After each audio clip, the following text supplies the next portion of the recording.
Good morning, good afternoon, good evening, wherever you're joining us from today. Welcome to the Global Health EDCTP3 Info Day for our 2025 work programme and the calls for proposals contained therein.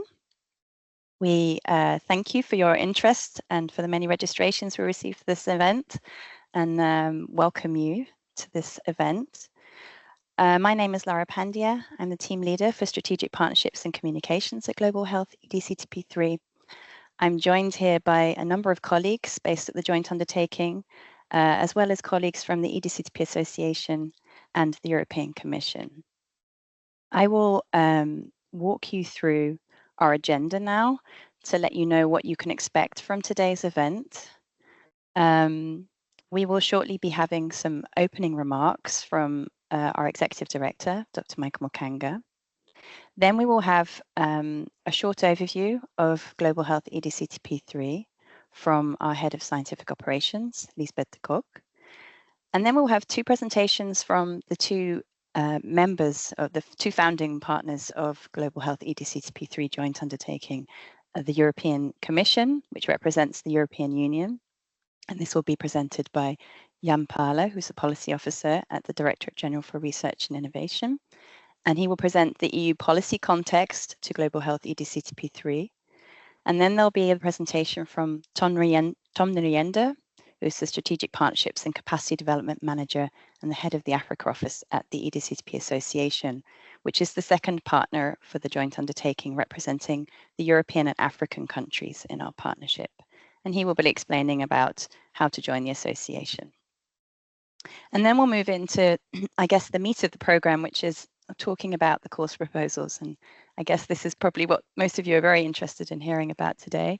And this will be presented by a series of our colleagues in our scientific operations team. So Lisbeth Alexandra Conversano and Jean-Marie Vianney Harabagier, and I will introduce them at that time. And then we will talk about some of the financial and legal matters that relate to the calls. And this will be presented by our Head of Finance Administration, Vincent Declefet, and Laurent Schell, who is a legal officer. There'll be a Q&A session after that, where you'll have some time to really ask all your questions. And then we'll have a section that is perhaps not relevant for everyone that might be joining today. It's specific to the CSA topics, core topics. These are the coordination and support actions. And this will be to explain a pilot scheme, a pilot approach we're doing on the Lum-sum. And this will be presented by Vincent and our colleague Sylvia Garcia. There'll be a Q&A on that, and then we will close. So this just to give you an overview of what we're going to be discussing today so that you can also organize yourselves. We know it's quite a long session, 3.5 hours. You may not be able to join for all of these parts, and then you have an idea of when you might want to join.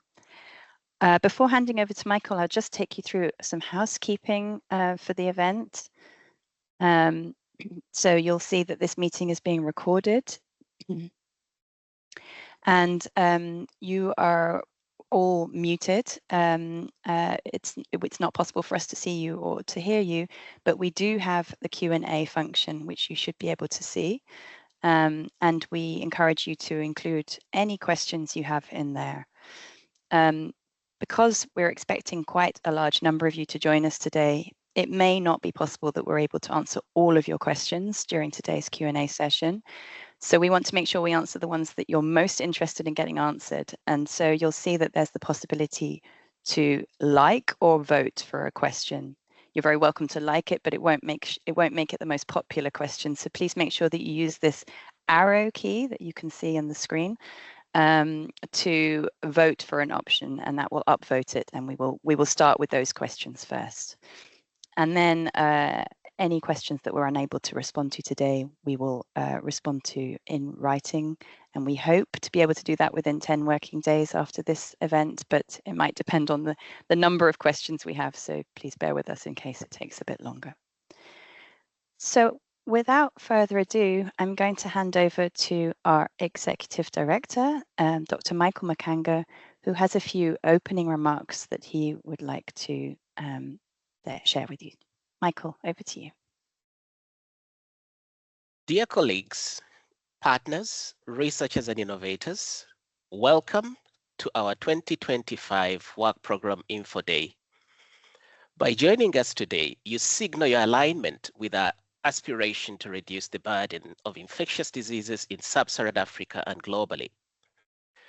With a total budget of 1.9 billion euros, this third iteration of the EDCTP program is well advanced in its goal to deliver new health solutions to sub-Saharan Africa populations to ensure health security globally. Since 2022, Global Health EDCTP3 has launched 11 calls for proposals under the work programs 2022 to 2025 with a total cumulative call budget of 651 million euros. To date, we have awarded 234 million euros to 74 ongoing projects, and this marks 94%, which translates to about 220 million in supporting 59 projects that are towards conducting clinical trials and other research activities through European and African consortia with global collaboration. The remaining 6%, which is about 14 million, is currently supporting 15 projects focused on strengthening institutional and individual capacities and enabling the environment of conducting clinical trials and clinical research. We have a planned budget of 210 million euros from the 2024 calls for proposals, and close to 33 new projects are currently under grant preparation, and these will start in the coming months. As part of our 2025 work program, this is the largest and the most ambitious work program since the creation of the Global Health EDCTP3, with a total indicative call budget of 214 million euros. It is the result of a long-lasting and fruitful collaboration with the European Commission and the EDCTP Association, as well as other strategic partners. It is also a statement of our commitment to continue supporting the priority areas set out in our strategic research and innovation agenda, and also outlined in the African Union and European Union Innovation Agenda, as well as in the European Union Global Health Strategy. The 4 2025 calls for proposals have been launched on the 30th of January, and these will support a range of research and innovation actions aimed at developing novel vaccines, therapeutics for tuberculosis, malaria, and neglected tropical diseases. Additionally, coordination and support actions strengthening the enabling environment for conducting clinical research in Africa will be funded at the individual level through fellowships in public health with emphasis on areas of biostatistics, epidemiology, and modeling, as well as at institutional level through the regional networks of excellence for preparedness and response to outbreaks. The rapidly growing climate and health challenge will also be addressed in a dedicated topic focused on tackling diarrhea diseases. Furthermore, we aim to foster novel and emerging transformative innovations in global health, developing innovations serving vulnerable populations or making them more affordable and accessible. During today's Info Day, you will learn more about these 2025 calls for proposals, as well as the important eligibility criteria and other core conditions. You'll also learn about how we're exploring new approaches and ways of collaboration to promote greater efficiency and ensure that we synergize and coordinate with other partners to maximize the impact of the partnership. This includes the introduction of more flexible ways of working with contributing partners through global collaboration, through global collaborative actions to facilitate increased engagement and to forge new and stronger partnerships. Additionally, you'll hear about our pilot on Lum-sum contributions in the grant agreements for 2 core topics. Please take this opportunity to ask questions and to seek clarification so that you are well informed as you start preparing your submissions. We look forward to receiving high quality applications to these calls and to working with you through the exciting new activities and collaborations and partnerships that will materialize as a result of this work program. I thank you all for joining this event. Thank you, Michael. And I will now introduce our next speaker, which is Liesbeth de Kok. Liesbeth is going to give you an introduction to, or an overview on Global Health EDCTP3. Over to you, Liesbeth.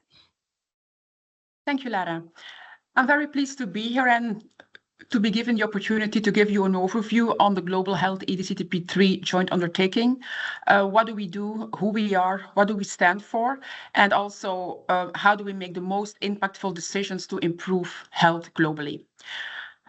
My name is Liesbeth de Kok. I have joined the team last year and I'm heading the scientific operations team. Next slide, please. The Global Health EDCTP3 has been established in 2021 and is a partnership between, on one hand, the European Union, represented by the European Commission, and on the other hand, the EDCTP Association, which is represented by the governments of 15 European and 30 sub-Saharan African countries, and still counting.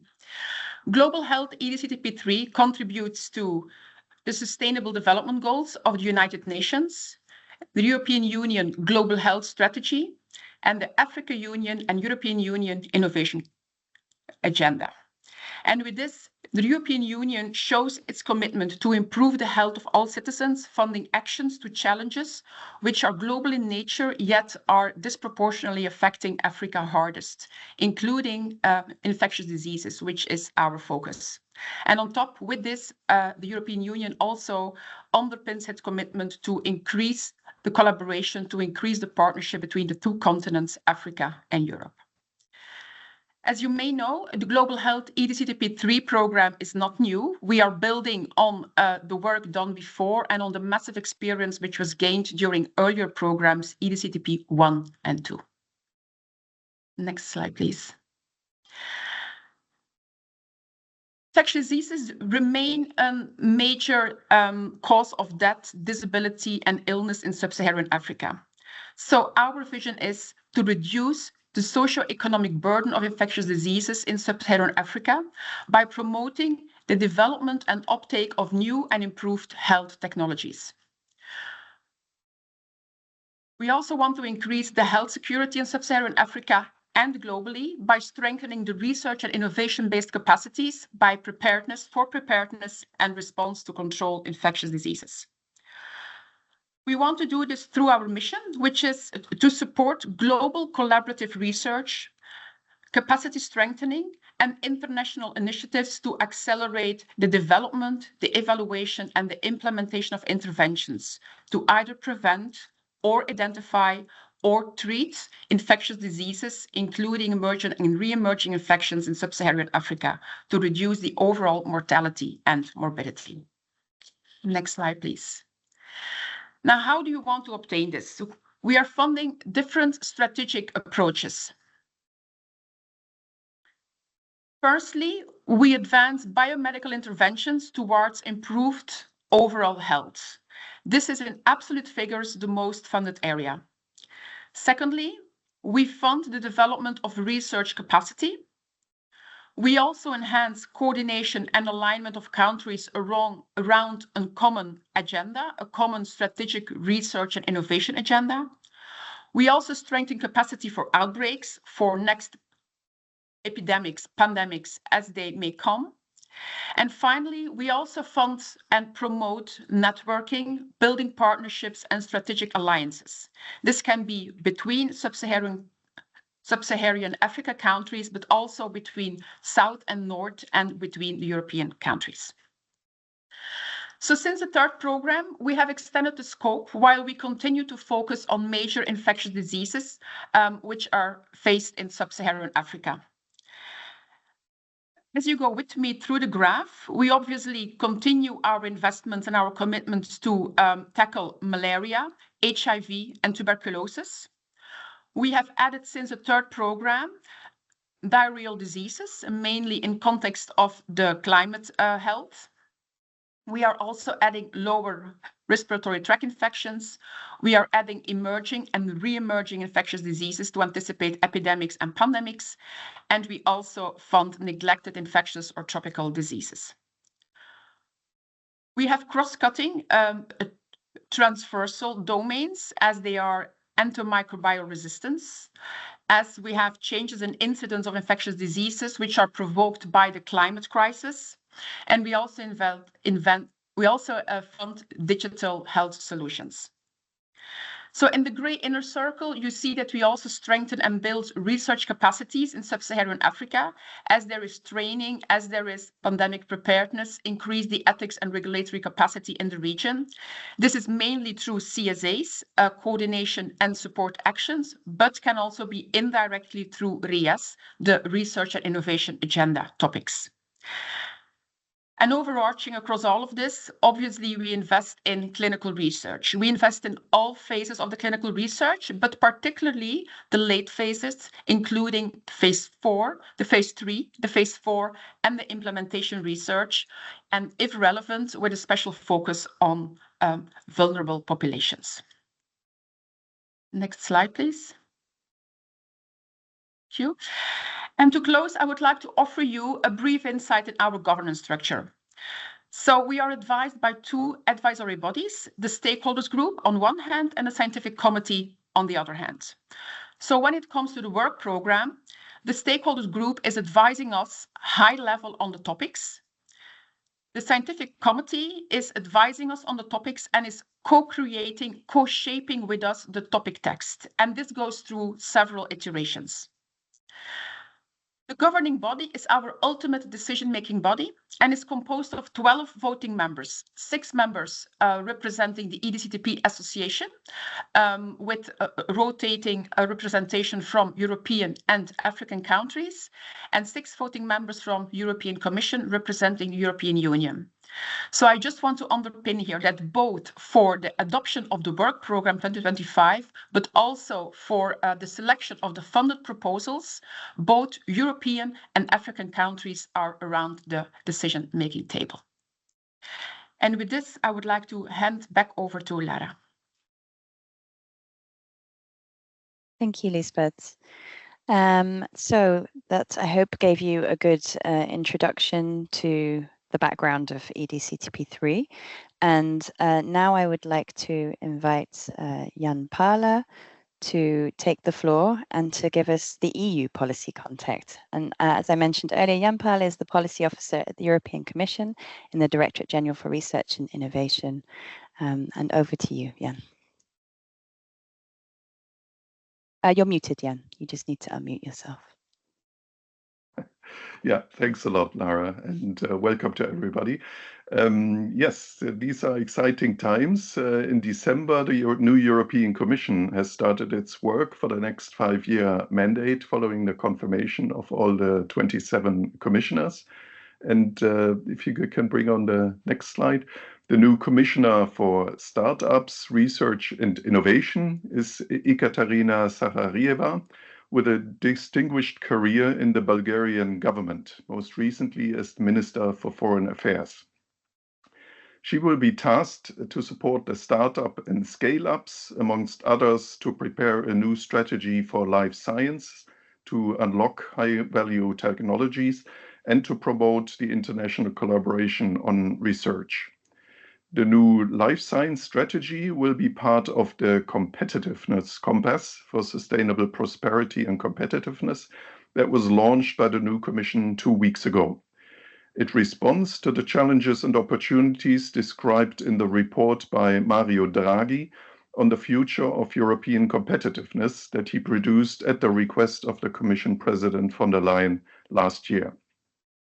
The Draghi report highlights the critical role of the pharmaceutical sector for the economy. It calls for building innovation ecosystems that reduce barriers for entry, facilitate the transfer of knowledge and technology, foster collaboration and commercialization of research, facilitate access to a large and qualified pool of talents and finance, and to strengthen links to scientific, industrial, and investment ecosystems. A dedicated recommendation emphasizes the importance of supply chain diversification and development of new production sites in strategic regions around the world. Next slide. And the Commission will address these challenges building on the EU Global Health Strategy that was adopted in November 2022 as part of the EU Global Gateway Programme, and that was endorsed by the Council of EU Member States in early 2024. The strategy aims to deliver better health and well-being across the life course, strengthen health system and advance universal health coverage, including research, and prevent and combat health threats, including pandemics, through a One Health approach. The Global Health Strategy aims to support research and development of medical innovations end-to-end, including aspects of local production and universal access. It will be able to draw on and scale up existing landmark EU initiatives, such as the Innovative Health Initiative, of course, the Global Health EDCTP as our clinical research partnership with Africa, and the Team Europe initiative on local production of medicines in Africa, or MAF+, that was established under EU Global Gateway. As you might know, the EU is also among the biggest contributors to the global procurement mechanisms for health products, such as the Global Fund to Fight AIDS, Tuberculosis, Malaria, and Gavi, the Vaccine Alliance. Next slide.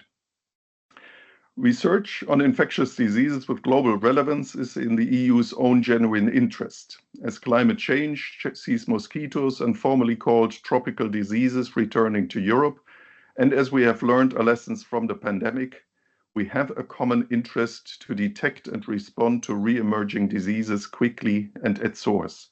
And that's why building sustainable clinical research networks and effective surveillance are our priorities, both for Europe, for Africa, and in fact, every other region of the world. The Commission has supported the establishment of the EDCTP since the first program was launched in 2004. The Global Health EDCTP3 is a key instrument for implementing the EU Innovation Agenda and the EU Global Health Strategy. The governance of the Global Health EDCTP3, as Lisbeth just outlined, is led by a governing board in which both the EDCTP Association and the European Commission, representing the Union, have equal votes, reflecting the partnership of equals that this entails. Next slide. And also important to note that the EU contribution to the current third iteration of the EDCTP is up to 910 million euros.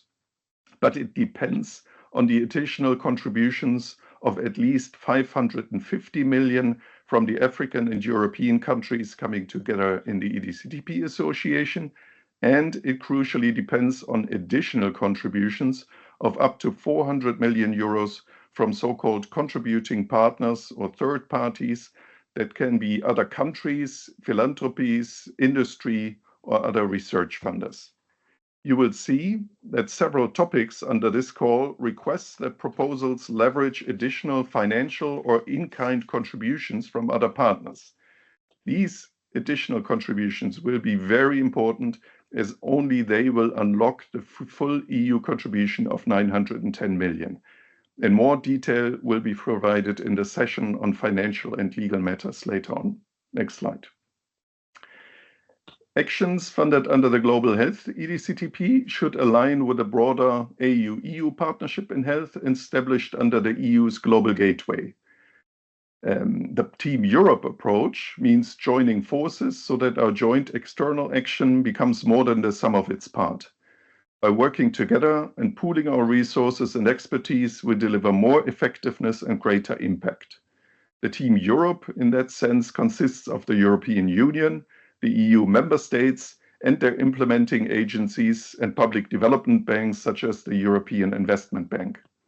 The key Team Europe initiative in the health sector covers the manufacturing and access to vaccines, medicines, and health technologies, or short MAF+. In 4 of the core topics on TB vaccines, malaria therapeutics, NTD vaccines, and transformative innovations, the collaboration and coordination with this Team Europe initiative MAF+ or similar African initiatives is encouraged and includes exploring technology transfer or early engagement with regulators or African manufacturers to support the translation into affordable products which are adapted to the regional market.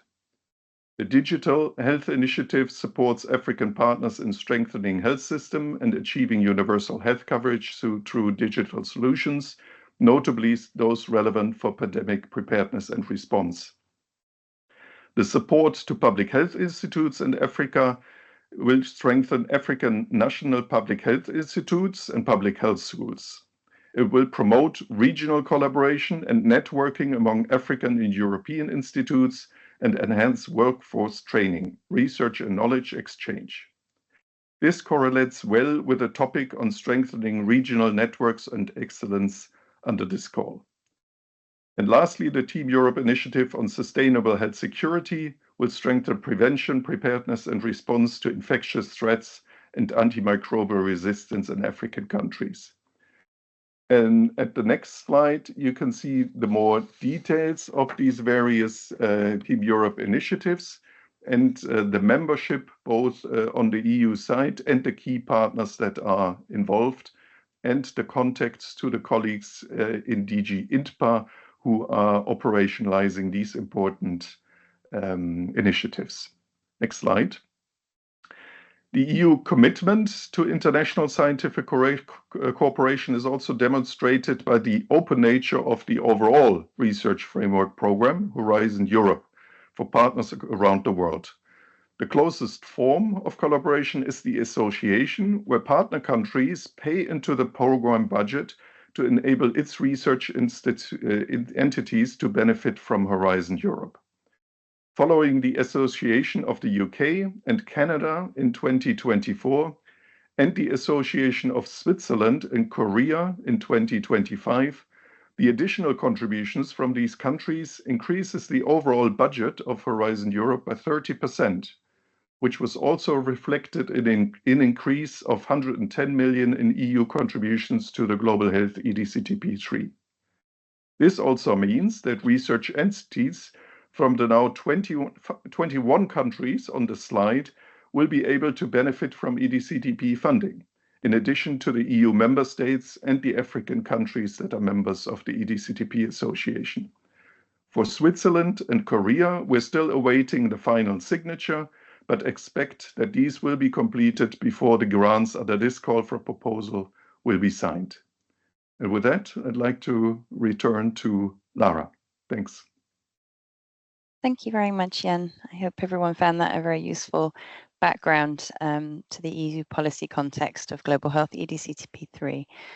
And I would now like to invite Thomas Nerienda, who, as I mentioned earlier, is the Strategic Partnerships and Capacity Development Manager and Head of Africa Office at the EDCTP Association, which is the second founding partner of the joint undertaking.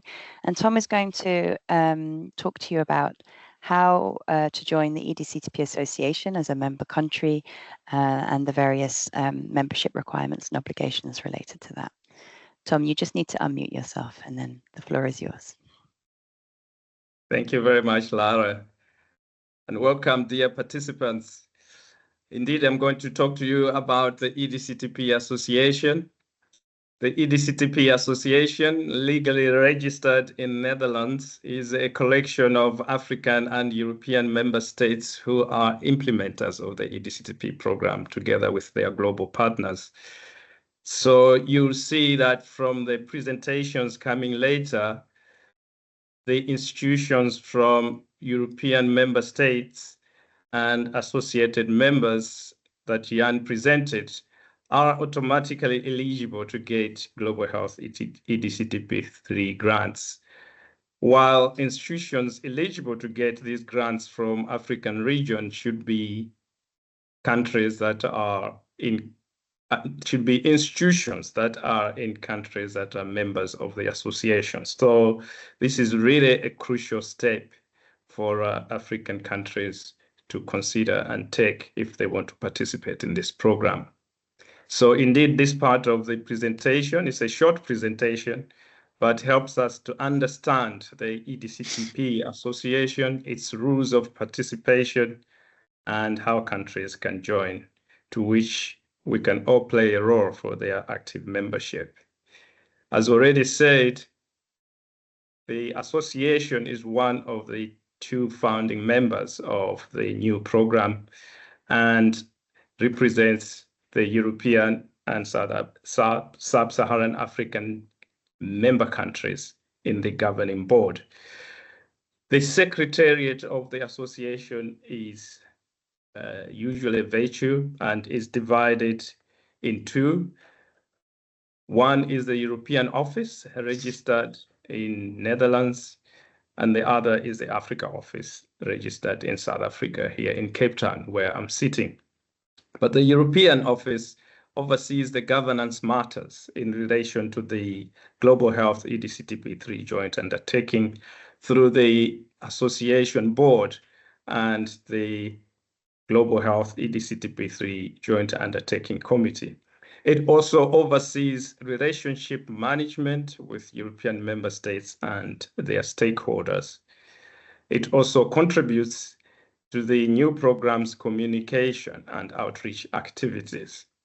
On the other hand, the Africa office provides technical support for the design and implementation of the Global Health EDCTP3 joint undertaking capacity development activities. It oversees relationship management with African member states and their regional stakeholders, and also contributes to the new program's communication and outreach activities. Next slide, please. So this slide shows you the current composition of the association. We have 15 European countries that are full members and 30 African countries that are full members. And we have Angola and Switzerland that are aspirant members. They still have internal procedures to complete to join fully. So this is a process, and we would like as many countries as possible to join the association. So next slide, please, Lara. And this shows how to join the EDCTP association, which is a very simple process. A country has to express interest to be a member of the association, and then my colleagues in the secretariat provides them with the required documentation which they have to complete, and when the review is satisfactory, the application is sent to the EDCTP association for approval through a voting procedure. And this voting procedure is normally a written procedure and a very quick process. Once the outcome is known, the secretariat will communicate to the applicant or the applying member state of the outcome. Next slide, please. In becoming a member, there are rules of participation or commitments that each member has to commit to. The first one is to make sure that each member contributes a minimum of 200,000 euros of activities within the scope of EDCTP. And this can be in cash, in kind, or both. I'll touch on that later. And the second obligation is to contribute to administrative costs. And these costs are different from one country to another because they are calculated based on GDP. And because the cost of administration is a fixed cost, the more members we have in the association, the less each member pays. So, for example, from this African part, members normally pay within the region of 2,000 euros to 15,000 euros per annum, depending on their GDP. So it's a really minimal contribution. It's a token of partnership, not really substantial. The third obligation is that active members must participate in the EDCTP General Assembly meetings, which normally take place in Brussels, but can also take place in Africa. Like the next one in June, which will be the first meeting this year, will take place at the EDCTP Forum in Rwanda, in Kigali, in June. Now, I said I will come back to the minimum contribution because there has been a confusion sometimes that countries think they have to put 200,000 euros upfront in cash, and those that think that process may take time, they delay joining the association. That really shouldn't be the case, because there is a way of meeting that obligation through what we call in-kind contribution to additional activities. And this is the main mechanism by which EDCTP association members can make in-kind contribution. In-kind contributed additional activities, or ICAs, are activities funded by the member states, either individually or in partnership with others, that fall within the scope of EDCTP. And most countries are already contributing a lot before they even join. If you look internally in the countries put money towards drug development activities, towards vaccine development activities, towards diagnostics development activities, towards capacity building, funding, training, PhDs.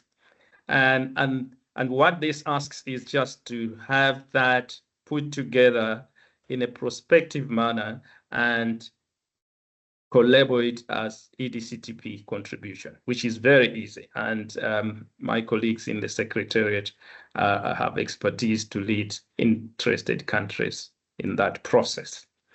Next one, please. So the key message really is that, especially for the African countries, it is very crucial and important that to be eligible to get EDCTP3 grants, countries must be members of the association. Any country can join at any time, because the really crucial time when this really matters is when an institution from a country gets a successful application in their hand and they have to go through a grant agreement negotiation process. But nonetheless, it's better to do it early enough and not to wait towards the end. And we are very open to help each one of you to take the message to your countries and responsible institutions and help you to join the EDCTP association. Thank you very much, Lara. I'll stop there. Thank you, Tom.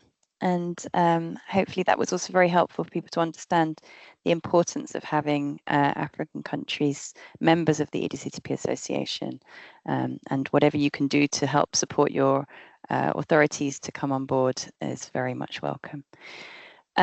So I will now invite our colleagues Lisbeth de Kock, who is you have seen earlier speaking, Alexandra Conversano, who is the Scientific Program Officer at Global Health EDCTP3, and Jean-Marie Vianney Harabugira, who is the Senior Scientific Officer also here at Global Health EDCTP3, and probably all familiar faces to many of you, to join us for this session that's on the calls for proposals and the topics, which I'm sure is the main reason you're all here today. So I will, just before handing over, remind everybody to include your questions that you have in the Q&A part of this webinar. Hopefully you can see that in your view. You click on the Q&A and you can type a question.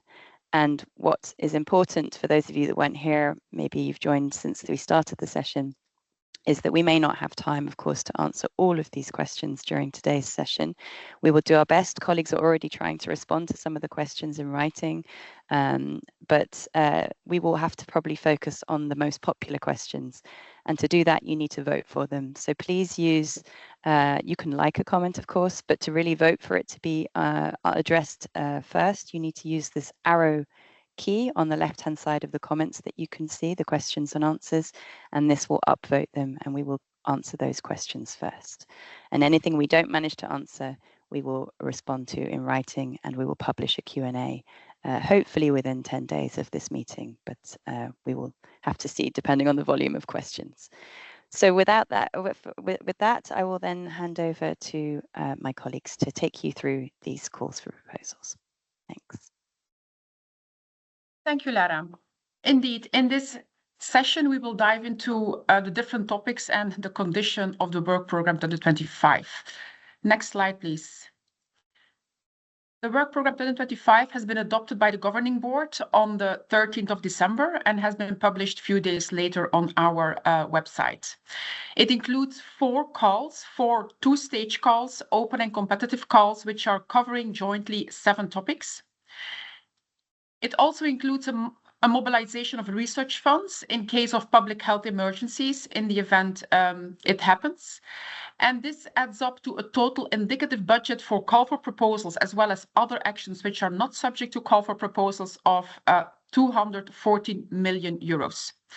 And this budget can be topped up as discussions with contributor partners are finalizing.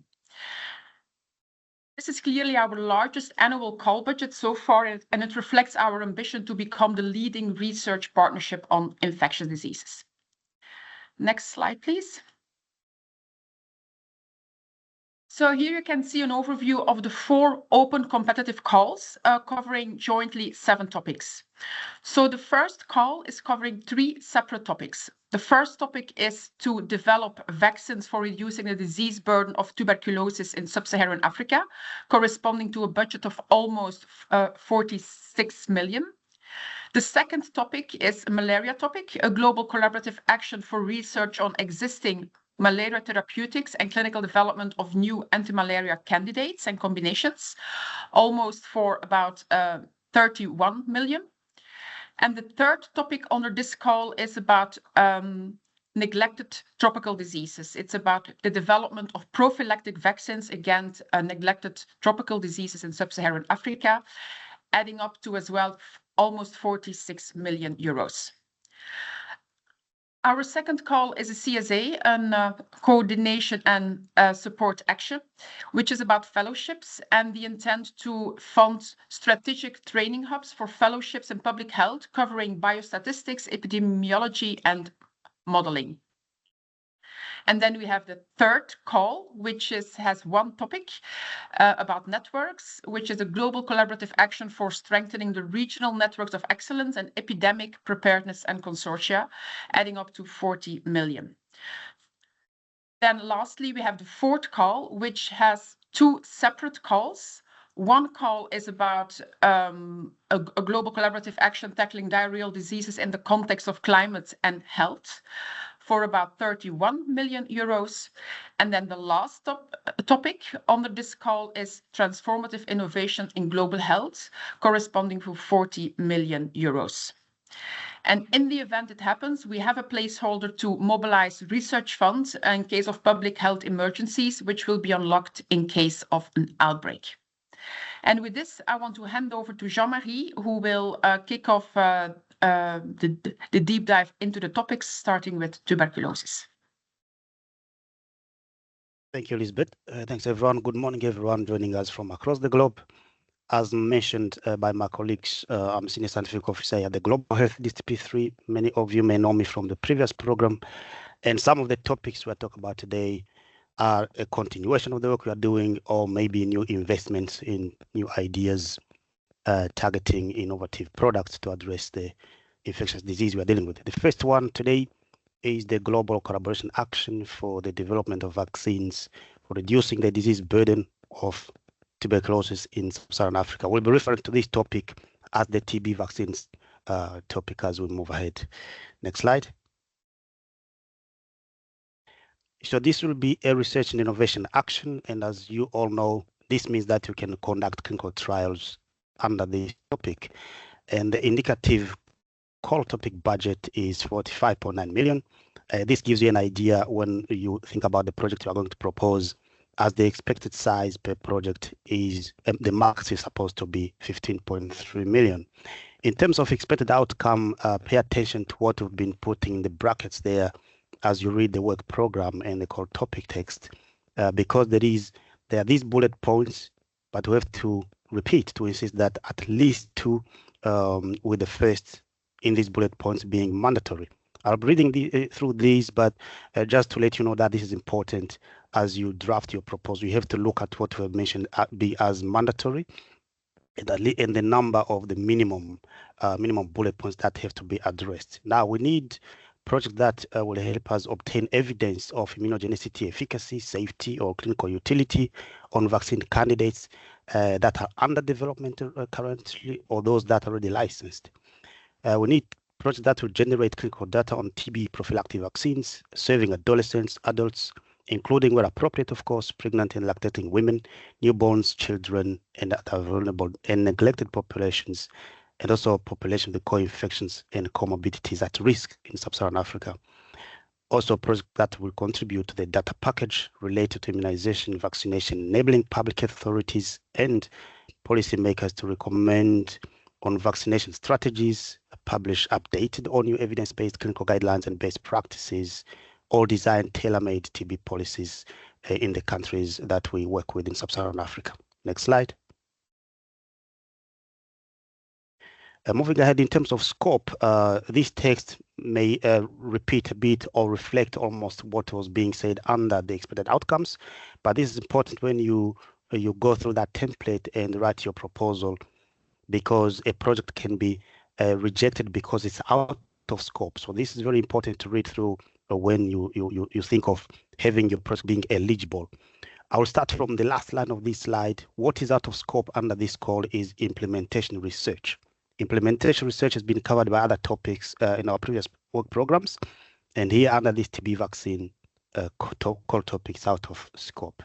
Now we're looking for projects that will develop vaccine candidates, but we'll also do research on TB, on currently licensed TB vaccines such as BCG, especially targeting populations in LMICs, particularly in sub-Saharan Africa. We're looking for early and or late stage clinical studies to evaluate the safety, immunogenicity, efficacy, and or clinical utility on vaccine candidates under development and those licensed, as I mentioned.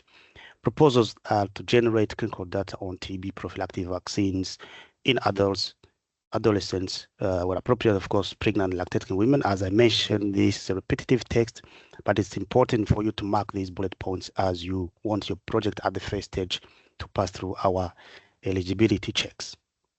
Next slide. Now we'll move on to the next topic, which is also a global collaboration action for research on existing malaria therapeutics and clinical development of new antimalarial candidates. This is the topic that in short will be referred to as the malaria therapeutics topic. Again, this is a research innovation action targeting projects that will carry out clinical trials. Budget 30.9 million. Size of project that you will have to be thinking of is 10.3. But as my colleagues from the legal department talk about this term later, global collaboration action is also implying that we're looking for you applicants to go seek further funding elsewhere. But what is expected from the joint undertaking per project will be up to that 10.3 million. But of course, then we expect projects to generate co-funding, proposing a project that will go beyond this budget. In some cases, maybe double budget of what we are seeing at this screen. Now, again, at least two of the bullet points here below, expected outcome from the projects we look at supporting. There should be projects that will generate clinical data progressing development of new or improved antimalarial treatment regimens, combating drug resistance in the context of malaria, as we know. Projects that will progress new drugs and or drug combinations towards registration for treatment of malaria in sub-Saharan Africa, but also generate clinical data on special populations, including, again, pregnant women, newborns, children, adolescents, and immune compromised individuals living in high transmission regions across sub-Saharan Africa. Also, generation of evidence on resistance to current treatments, including combined therapies, as a secondary outcome. Again, I'm not over repeating. At least 2 of these bullet points have to be addressed by the projects we look at supporting. Next slide. Now, again, scope. I mentioned again, this can determine whether a project is in or out of scope. And from the moment that it's out of scope, then it does not progress through further evaluation. I will start again from the last bullet point of this slide. What is out of scope under this malaria therapeutics core topic is the development of prophylactic vaccines and monoclonal antibodies. We do know that many of you are doing research on these type of products, but for this particular investment, those will be out of scope. So we're looking for projects that will focus on clinical trials from phase 2A onwards, evaluating safety, efficacy, and effectiveness for novel therapeutic candidates or combinations of existing and or new antimalarials, but also generate clinical data targeting children, pregnant women, and immunocompromised individuals or adolescents living in high transmission regions as relevant.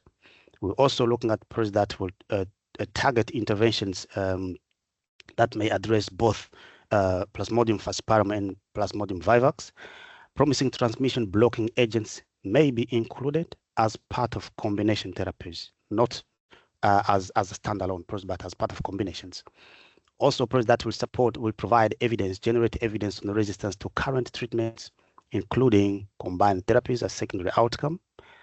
But also proposals are encouraged to embed, if possible, long-term effectiveness studies through align the primary endpoints where possible.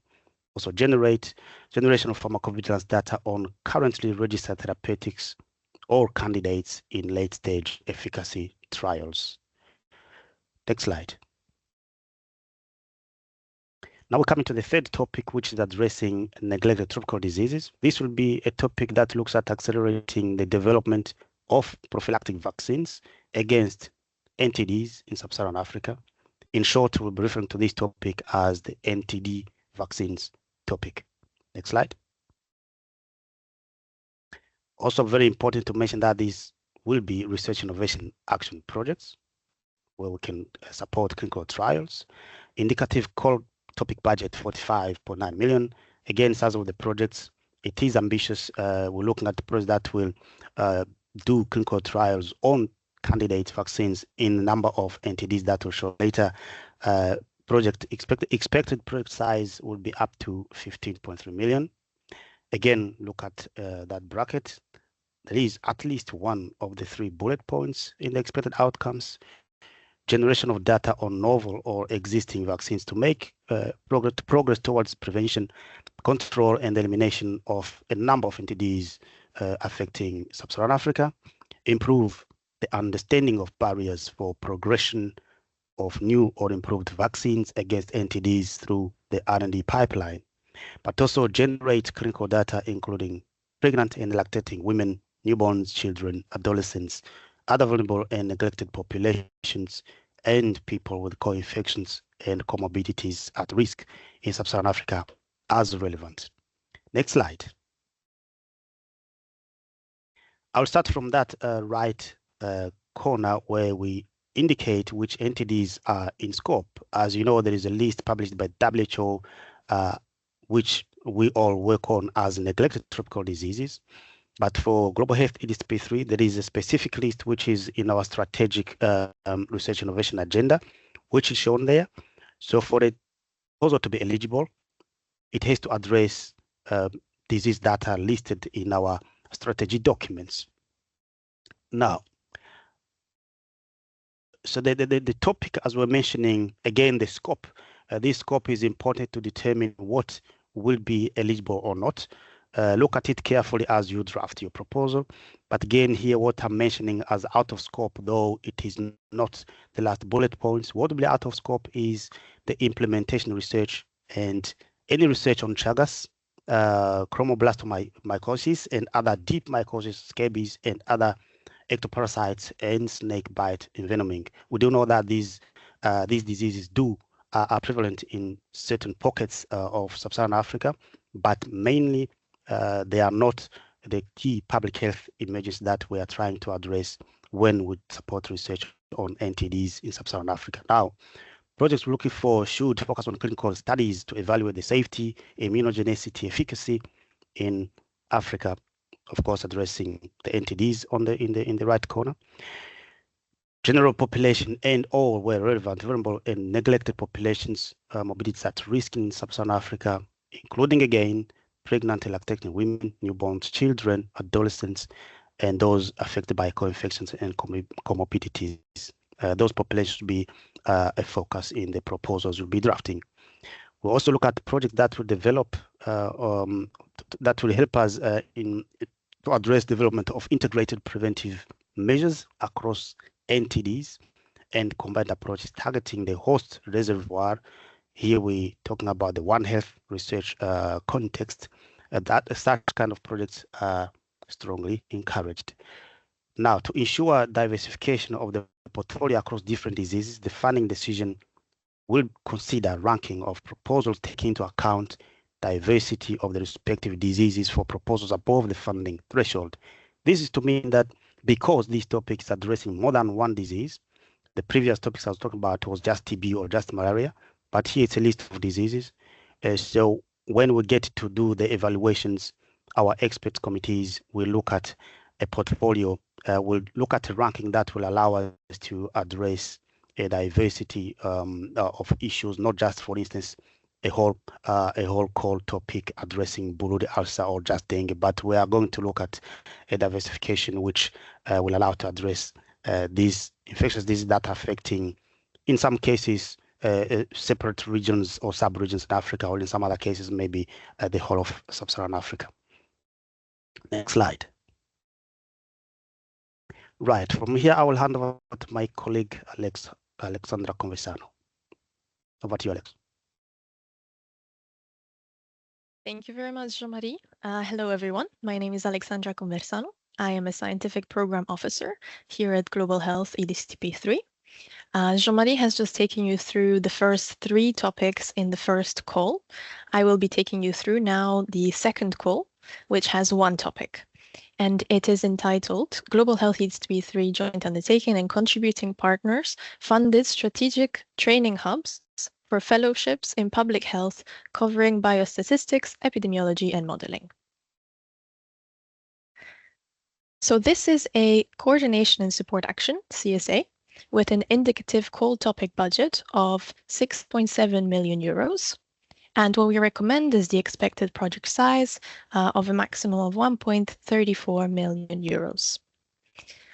This is a contributing partner involvement topic, which is under discussion. It has to be discussed and it will be published before the call closure in an amendment of the work program. So please watch this space. This is the topic that also pilots Lum-sums, and more information will be given in the financial section of this info day. So please stay around for that part if you're planning to apply for this topic. This is also an EDCTP Association led coordinated project from the second stage application. But please do put a different organization as a coordinator for the first stage application. And please bear in mind that in the second stage application process, if successful, the EDCTP Association will be coordinating this project. The expected outcomes of this topic are below, and please, you have to meet at least 3 of these. So the first one is to increase the number of public health experts, skilled epidemiologists, biostatisticians, and infectious disease modelers in sub-Saharan Africa. Secondly, promote the career development and retention of skilled personnel in sub-Saharan Africa. Strengthen sub-Saharan African countries' clinical human capital base in research and innovation. Enhance talent retention, knowledge circulation, and uptake across the research and innovation landscape in sub-Saharan Africa. And/or establish sustainable and mutually beneficial collaboration between national public health institutes, clinical research organizations, and academia across sub-Saharan Africa and Europe. Next slide, please. So within the scope of this topic, We have a high quality training program, firstly, with either master's training in epidemiology and non-biostatistics, or broader master's in public health, majoring in epidemiology or biostatistics, or secondly, specific training courses or seminars/workshops, infectious disease modeling, mathematical modeling. And more information will be given on both of these in the next slide. The second part of the scope is an open, fair, and transparent procedure for selecting the fellows coming from different geographical regions of sub-Saharan Africa based on quality and with appropriate gender balance. We also encourage robust mentorship and supervision mechanisms to support fellows through to timely, successful course completion. The applicant must also be an organization with an established legal entity in sub-Saharan Africa. Proposals must be submitted by a consortium of institutions which must provide above-mentioned trainings for up to 50 early to mid-career researchers per consortium. Proposals should provide details on the methodology for linking clinical research aspects with the translation into healthcare practice and policy. And lastly, the fellow must firstly be resident of or be willing to relocate to a sub-Saharan African country, member of the EDCTP Association, and not have been funded under a similar previous EDCTP or Global Health EDCTP3 fellowship scheme before. Next slide, please. In this next slide, we're going through more detail of, firstly, that first requirement of the scope. For the master's degree training, master's program must include an R&D component aligned with the scope of the Global Health EDCTP3 joint undertaking and must be conducted in a country in sub-Saharan Africa in line with the Africa CDC Workforce Development Strategy. And more information on this is given in the work program. So please, I encourage you to read that in more detail. Also, proposals should include institutions with a proven track record in the provision of high-quality training with clear local and regional collaborations with national public health institutes, NPHSs, or similar agencies, ministries of health, and other academic institutions as well. The maximum fellowship duration should be 24 months, and fellows in the master training must be employed or have gained or have guaranteed employment for a minimum of 2 years after the expiration of the grant. Furthermore, in addition, for the modeling training, a contributing partner via Global Health EDCTP3 will provide funding on modeling training, meeting the needs for modelers to strengthen NPHIS's core functions. And the funding will support institutions to deliver comprehensive short-term modeling training programs, workshops, and/or seminars, and provide mentorship and support to facilitate the application of acquired skills in real-world settings for key LMIC implementors. And more information on this, as I said, is given in the work program, so please do read that. With this, I'm handing over back to Jean-Marie.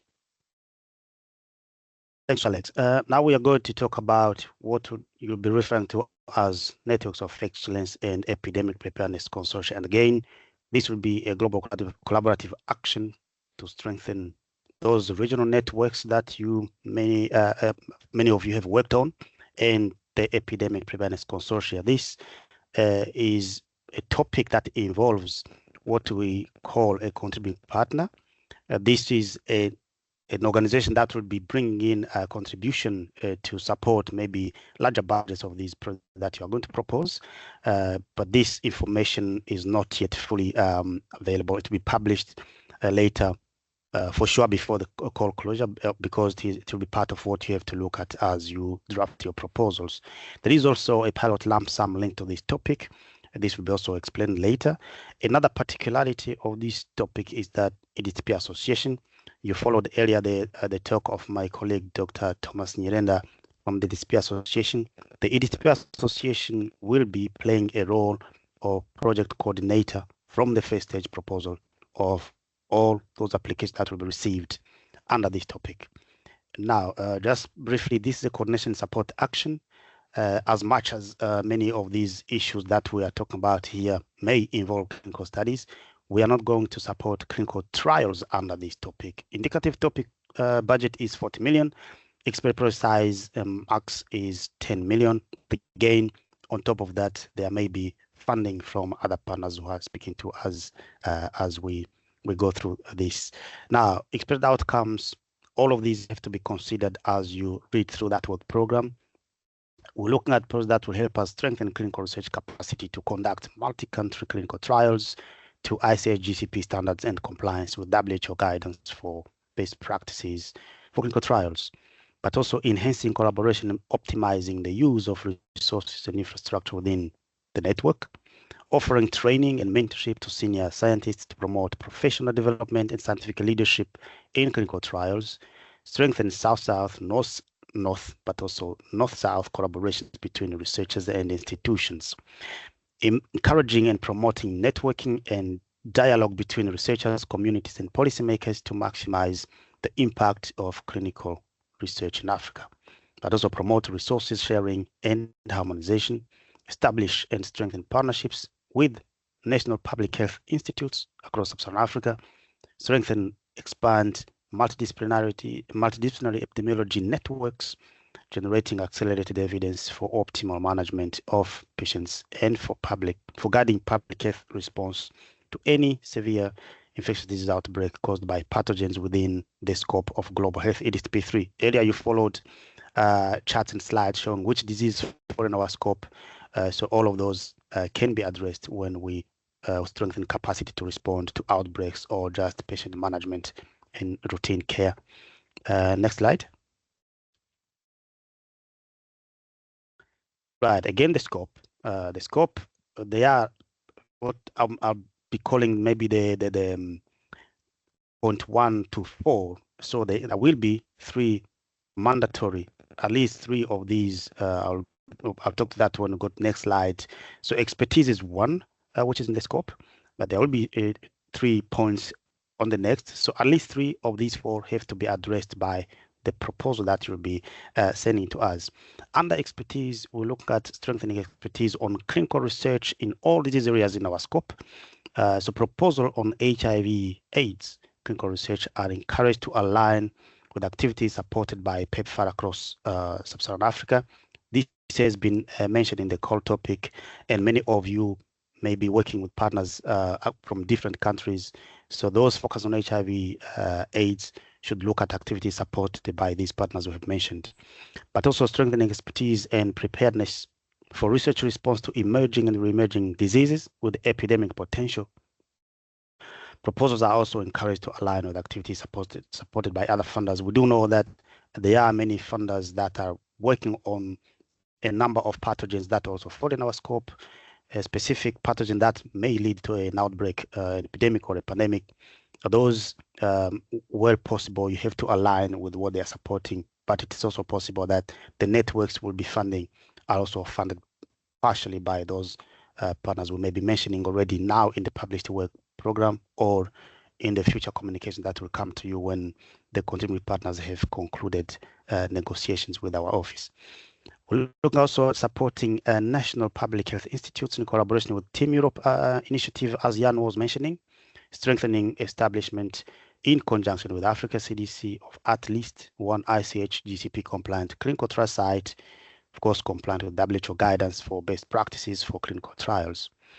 A pool of interdisciplinary experts, organized networks, including at least 1 national public health institute able to provide accelerated evidence on infectious disease.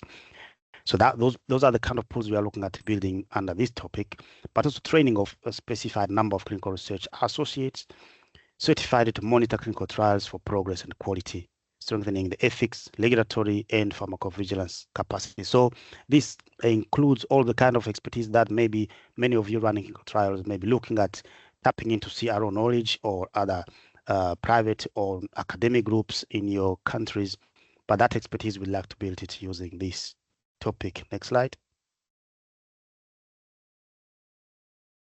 The second point is on training, mentorship, and support to senior researchers. You do know that in the past EDCTP 1 and 2 had what we used to refer to as career development fellowships or senior fellowships.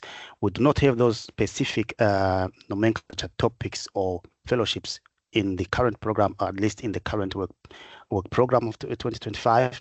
But under this call, we're looking at developing a comprehensive training mentorship plan to support career development through dedicated courses, short-term staff exchange programs, and active rotation process among sites for mentors, trainers, and trainees, but also to support a specified number of senior researchers to conduct a research project leveraging the infrastructure, network, and expertise supported through this call, but also leveraging on EDCTP2 funding, which may be already still ongoing.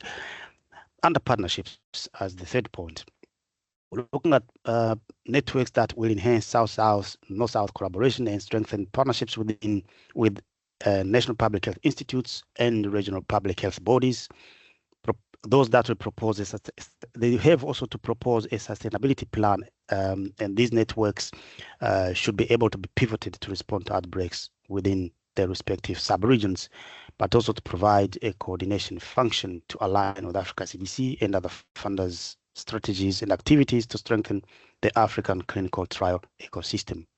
Number 4 is infrastructure. Under infrastructure, we'd like to upgrade at least one additional clinical lab accredited to the good clinical lab practice standards. This is if one project has provided a proposal which will address infrastructure in the countries they are implementing, where they are implementing the project. There should be at least that one lab being upgraded to the mentioned standards, but also develop, upgrade, or expand a functioning data management service which can be used by the network or contracted by external clinical trial sponsor. Now, you may look at these points and think that's a long list, but as mentioned, there are partners who may be discussing with us who are also interested in the topic being discussed here. So just keep an eye on the work program which is published, just in case there are changes in terms of scope or size of project that you may want to propose. But that will be communicated via the usual channels from our communications team. Next slide. Now we are moving to a next topic which was not addressed in our previous work programs, tackling diarrheal diseases in the context of climate and health. Next slide. Now this will be also a research and innovation action, so you will be able to conduct clinical trials using this funding. Indicative call topic budget is 30.6 million. The size of these projects are a bit lower compared to what we were mentioning a few minutes ago. These will be 5.1 million per project. And again, look at the brackets, at least 2, with the first being mandatory. Looking at those 3 bullet points. Expect outcomes from future projects under this topic. Developing interventions to identify and control diarrheal diseases through generating late-stage clinical data in sub-Saharan Africa. Implementation research combining interventions with the current standards of care, including vaccines. Those will be also in the expected outcomes, but also to generate evidence to evaluate the populations and geographies of most vulnerable to diarrheal diseases, understand the key underlying factors, including those related to climate change, and understand the barriers to protect the people affected in sub-Saharan Africa. Next slide. The scope. The scope here again, I'm going to start from the right corner of this slide. There are pathogens that have been specified in the published work program. Of course, diarrheal diseases are caused by several factors, several pathogens, but because our program has a mandate, has a budget to allocate to specific diseases, our advising bodies have agreed that the list published here is what this call is going to be about. This call is going to be about. So it's rotavirus, Shigella, cholera, enterotoxigenic E. coli, cryptosporidium, and norovirus. But this topic is also including solutions that have the potential to reduce antimicrobial resistance in the context of the above listed pathogens. It has to be noted, any pathogen not listed in the published work program will make your proposal out of scope if you bring it in the future application. Now, the scope again, Look at these 4 bullet points. What we are looking for are approaches that address late-stage clinical studies evaluating safety, efficacy, accelerating the development of novel or existing treatment against diarrheal diseases, or late-stage development of novel or existing diagnostics against diarrheal diseases. Where appropriate, implementation research combining interventions with the current standard of care, again, including vaccines, as well as complementary research components that help to improve the understanding on how diarrheal diseases are currently influenced by climate and weather, and how they may be further exacerbated by climate change. Multidisciplinary approaches integrating adjacent sectors are strongly encouraged. These examples that have been given, nutrition, IPC, WASH, they are there, but it's up to you researchers to also come up with those, include those adjacent sectors that you think should be addressing this topic appropriately. So proposals are to generate clinical data serving also newborns, children, people with co-infections and comorbidities, and other vulnerable and neglected populations at risk across sub-Saharan Africa. Applicants also expected to provide methodologies for translating research findings into public health, climate practice and policy guidelines. Next slide. Right, here we come back to my colleague Alex to talk you through the next topic. Alex, over to you. Thanks a lot again, Jean-Marie. So I will be going through with you now the last topic in the work program, the transformative innovations in global health. And here it is important to note that despite the previous topic, the diarrheal diseases topic, and this topic, transformative innovations in global health, being in the same call, there are actually 2 very separate topics. This is one of our commonly received, frequently asked questions that I just wanted to address. So this is a slightly different topic that we are publishing this year. It is a research and innovation action with an indicative call topic budget of 14 million euros. And the expected project size is of a maximum of between 1.4 and 2.33 million euros. So as Jean-Marie was saying earlier, please take a close look at these expected outcomes, and at least one of these needs to be addressed to be eligible for application. So the first bullet point being generation of beyond proof of concept data with innovative ideas or inventions that will improve the uptake, adherence, or implementation of preventative treatment diagnostics solutions. Secondly, progress an innovative approach that makes products and services more accessible and affordable to commercially unattractive markets or serves vulnerable populations in sub-Saharan Africa. It can also be progressing an innovative approach that addresses community-driven and trusted demand for new or repurposed tools, including those needed by hard-to-reach communities. It can also deliver innovative technologies which can generate accelerated cross-disease tools, including communicable disease-specific solutions, and or repurpose or extend the use of an existing preventative treatment diagnostic intervention. Next slide, please. Within the scope of this topic, we have innovations in R&D or product implementation, focusing on new or improvement of existing medicinal products and delivery systems, including but not limited to the use of new technologies. Secondly, new interventions or improvements of an existing intervention of age-specific formulations or underserved populations, including, again, but not limited to, pediatric or geriatric formulations generating data for patients with comorbidities. Also within the scope is the development of tools to improve affordability or accessibility of preventative treatment or diagnostic solutions, including but not limited to thermostable or humid-resistant formulations, lower cost of goods, dose-sparing approaches. Also, the development of delivery systems is included to improve efficacy or uptake of the preventative treatment diagnostic solution, including but not limited to assessing different route of administration, ensuring easier access, new or improved devices or equipment, ensuring higher efficacy or uptake, etc. Also leveraging existing data to repurpose and expand the use of preventative treatment diagnostic interventions, including but not limited to using well-established safety and pharmacological data from its use in one disease area into the infectious disease field in scope of the Global Health EDCTP3 program. And lastly, also in scope, we include infectious diseases in scope of our program, including HIV/AIDS, and the proposals are to be beyond proof of concept. This is very important to note. Now, what is out of scope, of course, are infectious diseases that are not in scope of our program, and potential solutions treating chronic diseases, potentially caused by infections, and non-communicable diseases. Next slide, please. So this concludes us going through the work program goals and topics this year. So I will now briefly take you through the application process. It is to note that all of our calls open to the public applications this year are two-stage calls.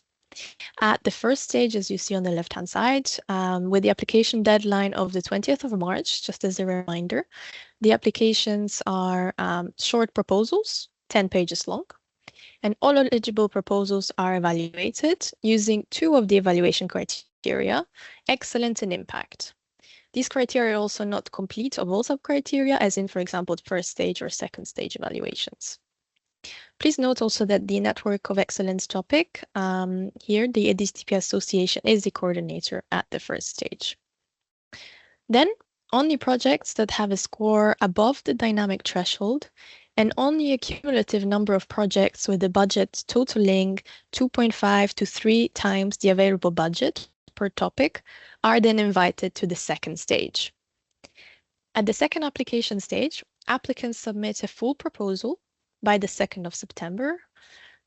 Changes in the consortium composition are allowed here, including changes of coordinator. In fact, for example, for the fellowships topic, as mentioned before, the coordinator at second stage is the EDCTP Association.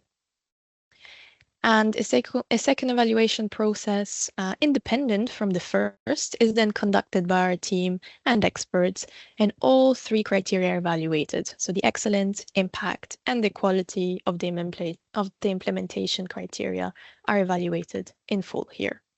Next slide, please. Very briefly, before I hand back over to Jean-Marie, I wanted to take you through the timeline of this application process. So the call topics were published on the 10th of January, and they opened on the 30th of January.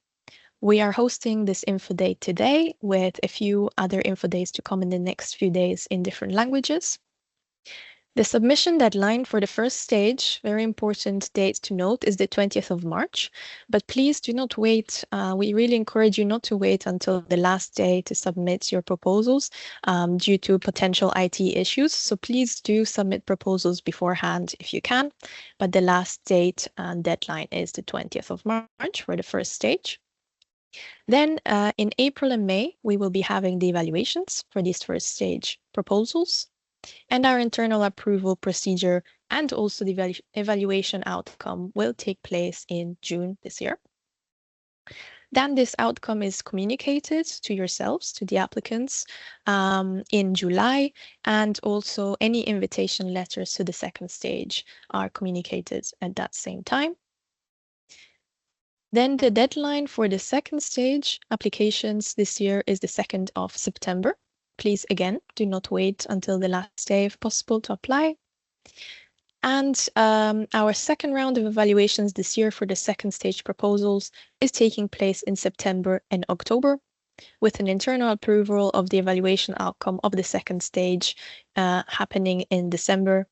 And by the end of the year, a second stage outcome communication and invitation to grant preparation for successful applicants is also sent out. So with this, I will hand over to Jean-Marie. Thank you very much. Thanks, Alex. Just briefly about what we call other actions that are non-subject to calls for proposal. That's why this is not part of the other topics we're presenting, because we cannot plan an emergency, but we can plan for the emergency. So what we have is a placeholder. We have 1 million, which is ready to address a public health emergency, but we specifically say mobilization of research funds because on top of that 1 million, we do work with our partners to make sure we have a budget that address properly such an emergency. As an example, last year we responded to Mpox. With that 1 million, we end up having a call topic on Mpox, which is worth more than 12 million. Now, this is what we expect from these kind of topics, which can be, by the way, research innovation action or coordination and support action, is to contribute one of several expected impacts which are listed in the work program you've been reading, but it's also to allow the European Union and Sub-Saharan African member countries of the EDCTP Association to respond to public health emergencies.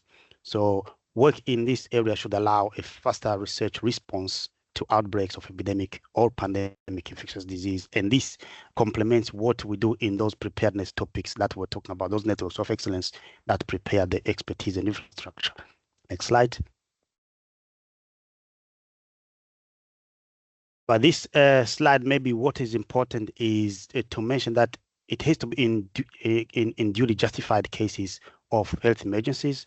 So what is there on the lower end of the slide are two levels at which our advisory bodies, our governing board, can allow us to activate this mobilization of research to respond to an emergency. The first has to be, for example, a declaration by the WHO of a public health emergency of international concern. But there's also a third level, a second level, where if there is a public health emergency under the EU regulation, which is mentioned there, we can also activate that mechanism. But it can also be based on a public health emergency under applicable national frameworks and regulations. As you may have observed last year in April, we responded to Mpox after national bodies had confirmed that there is an emergency in the RC. So that was based on that third element. Now, what has to be also mentioned under this topic, though we say it's not subject to call, there is still competition. We open a sort of call for just a short period, and you do submit proposals in a couple of weeks, not open for many months as traditional topics. But it is also possible that, for example, our joint undertaking decides to award additional funding to ongoing grants funded through EU framework, depending on the type of emergency we are dealing with. So this slide is concluding what is in the work program this year. But just to add that when there is an emergency, you will be able to be informed via our communication channels on the planning. We do not immediately say send applications tomorrow. There is a couple of days where we announce, and then you do have a date at which we open those application forms. But just to insist that these are not the traditional calls that can be kept open for many months. Last year we opened it for 2 weeks, just for you to have that sense of agency that we do deal with as well when we have to respond to outbreaks. With this, I will stop and hand over back to Lara. Thank you, Jean-Marie, Lisbeth, and Alexandra for walking us through all the calls for proposals and the various, or the 7 topics and the 4 that are included in the 4 calls for proposals. And I hope that you found that quite clear. I can see there are a lot of questions coming in. Thank you for the interest and for submitting these. Colleagues are trying to respond where possible already in writing. And we want to just first cover some of the legal and financial aspects before we get to that part of the program. But just to remind you to help us in a way to sort through these questions by voting the ones that you want to be answered the most, so that we can try to prioritize those and get you the answers to the questions that you most want to hear. So now I'm joined by 2 colleagues from our finance and administration team, our head of finance administration, who is Vincent de Clefet, and Laurent Schell, who is the legal officer at the EDCTP3 joint undertaking. So they are going to walk you through some of these legal and financial aspects, and over to the 2 of you. Don't forget to unmute yourselves. Thank you, Lara. Good morning, everyone. So here is your favorite part, I suppose, the legal and financial one. So we can get started already to the next slide. I'm Laurent Schell, the legal officer. So to start, of course, you often wonder, may I participate? May I receive funding from the JU? So let's not confuse these two notions. Participation is overall open to any country that is usually in the community. There are a few exceptions at the moment, but they are not necessarily relevant for us when it comes to Russia in particular.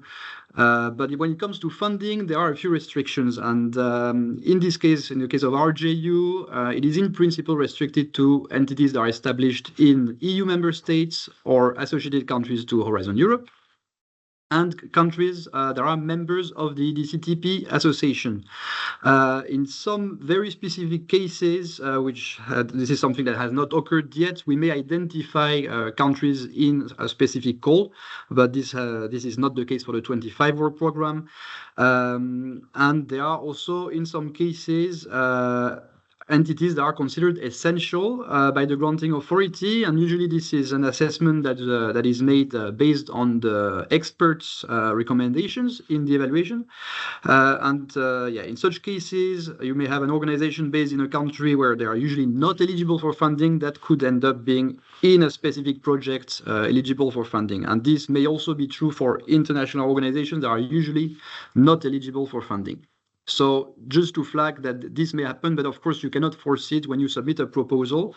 And such entities that are not eligible for funding cannot have any guarantee beforehand when they submit a proposal that they may end up being considered essential. So next slide, please. When it comes to the consortia, there are also some rules that have changed slightly now from this 25 work program. So any consortium that applies must have at least 3 legal entities that are established in different countries where legal entities are eligible to receive funding by the JU. So I specify this, not eligible for funding under Horizon Europe in general, for example, but really based on the funding eligibility for funding rules specific to the joint undertaking. And on top of that, 2 other criteria. There must be at least 1 legal entity that is established either in a member state of the European Union or in an associated country that is also a member of the EDCTP association. I insist on this point because this is new. In past work programs, it was either established in a member state or in an associated country. In this case, when it's an associated country, this country has to be a member of the EDCTP association as well. Some news. And also, third criterion, 1 legal entity that is established in a sub-Saharan country that is a member of the EDCTP association. So in any case, when it's not about EU member states, the countries have to be also members of the EDCTP association. So this is for the eligibility of a consortium to apply. Now we will briefly talk about the gender equality plan. This is a requirement for any organization participating in a project of the JU that is established in an EU member state or an associated country to Horizon Europe. So this implies, of course, you may have understood it already, that, for example, for entities that are established in an African state that is not an associated country to Horizon Europe, this is not required. You see on the rest of the slide a few aspects of this gender equality plan, what it needs to include. If you have any doubt during grant agreement preparation, I suggest that you discuss this with your project officer. So to be clear, this gender equality plan preferably should be in place when you have the proposal, but it can also be ready before grant agreement signature. So this is an important point for the proposal to be eligible and the project to have that grant agreement signed with us. And it's a self-declaration. It's not something we check in detail. Next slide, please. Now, when it comes to types of participants, there are different ways to be involved in a project. The typical one is to participate as a beneficiary. This is the case for any organization that is eligible for funding, and beneficiaries are eligible for funding. They may or may not receive or claim funding, but in any case, they have to be eligible for it. And they all sign the grant agreement. You may also have so-called affiliated entities that are affiliated to a beneficiary. This means that they have a legal or a capital link with it. They also have to be eligible for funding. They perform tasks under the project, and they may declare costs. So these are the two, let's say, directly funded types of participants. Next to that, when an entity is not eligible for funding, it may participate as associated partner. And in this case, it also performs tasks under the project, but does not receive any funding, does not sign the grant agreement. However, it must be in principle part of the consortium agreement and is related to the rest of the consortium or to a specific beneficiary. And certain obligations of the grant agreement actually apply to them indirectly. So this can be also clarified further if you have doubts, but you will see all these details under the relevant articles of the grant agreement. So we're referring to Article 7 to 9. You will see this there, and we can clarify further, of course. On top of these figures, you can also participate somehow indirectly as a third party providing in-kind contributions. So in these cases, it's not about performing tasks, but just, for example, providing personnel or consumables and so on. And in these cases, the beneficiary to which the third party is related claims the cost potentially under its own budget categories. And there's also this participation as subcontractor. In this case, the subcontractor performs tasks under the project, is of course also related to a beneficiary that then declares the costs in its own budget in the subcontracting category. And we can pass to the next slide. So a quick overview of the components of the grant agreements. You have terms and conditions, and then of course a whole set of annexes that apply or don't apply. In our cases, it depends on the case at hand. You will always have Annex 1 and Annex 2 in any event. There's also a model for financial statement. This is what you use to report your costs. And you see this Annex 3 accession form, if applicable. In fact, it is always applicable in our cases because we only have a multi-beneficiary grant agreements, not mono-beneficiary.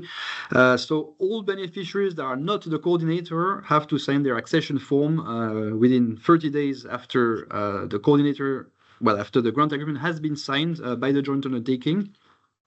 So don't wait too much to do so when the time comes, because we may have to retain part of the pre-financing if we see that some entities have not signed on time. So it is quite important to follow up to complete the process of grant agreement preparation.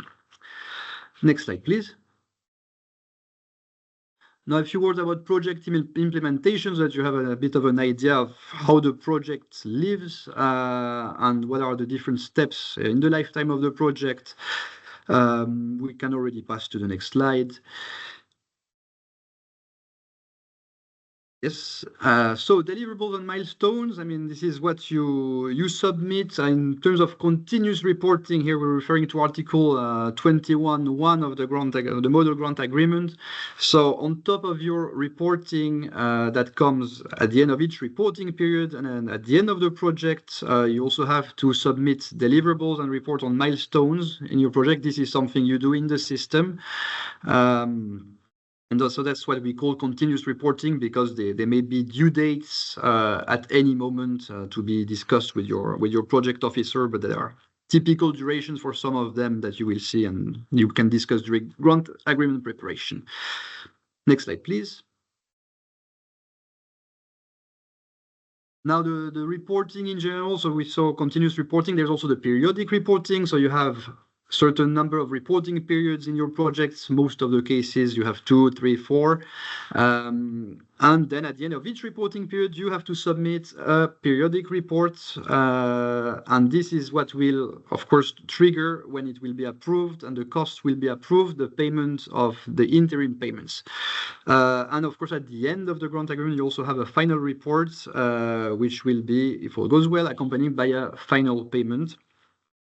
So this is for the continuous the periodic reporting. We can go to the next slide already. A little word about the composition. So you have a technical part in these periodic reports. There will be two subparts, as you can see. The first one is a compilation of what you have reported continuously, and the part B is really an explanation of the work that has been done during that reporting period in all work packages concerned. And there is also a financial part that includes financial statements, and this is where you explain the cost you had, and you explain for what reason you actually incurred them. And so it's about detailing a bit the use of the resources you had, and it includes all categories of costs that have to be outlined. And for certain beneficiaries above a certain threshold, there is also a requirement to submit certificates on the financial statements with the final report. And this is, in short, some certified costs assessment made by some auditors that has to accompany the final report. And it's absolutely required to have the cost accepted at the end. And we can go to the next slide. You will also have to comply with some ethical requirements. Of course, this is very sensitive in the health field. There is a requirement for an ethics work package. A certain number of deliverables and certain approvals may have to be received before starting certain activities within the project. Details to be discussed with your project officer, but yes, this is something we like to flag already. And we can go to the next slide. Now, contributing partners. We'll spend a little bit of time on this. You will see later on, I will come back to more specifically what it means also in about their involvement, what their involvement may mean in 4 of the topics of our work program. But a general rule, so contributing partners, what are they? It can be a country, it can be an international organization, or a legal entity, meaning a private entity. It can be a research organization, it can be a philanthropy, and so on, as long as it is not a member of the joint undertaking or any legal entity related to it. So, for example, a public entity of a country that is a member of the EDCTP association, for example, in principle, will not qualify to be a contributing partner. Instead, any contribution this entity would make would come under the EDCTP association. Of course, a contributing partner is in principle also interested in the same areas of research, has some overlapping objectives with the joint undertaking. Well, the whole idea is that these contributing partners contribute, of course, to the joint undertaking by either providing financial contributions, some cash, in different forms. And for this, you will see some guidance on our website where we explain a bit how contributing partners can get involved more concretely and what are the forms of their contribution, or also in-kind contribution. And this means some work performed under the project without reimbursement by the joint undertaking. Well, to do so, first, in principle, the contributing partner should submit a so-called letter of endorsement to our governing board that then has to approve the contributing partner's application. These letters have to, in short, explain what the contribution would be, in what context, how much it would be as an estimate. And what is very important for any organization that is interested, please contact the program office so that we discuss all the practical aspects and the content before you submit it, so that we can have more certainty about the governing board later on approving your request. So we will basically guide you through and help you drafting this letter. So in any case, please contact us first if you have any interest. We can go to the next slide.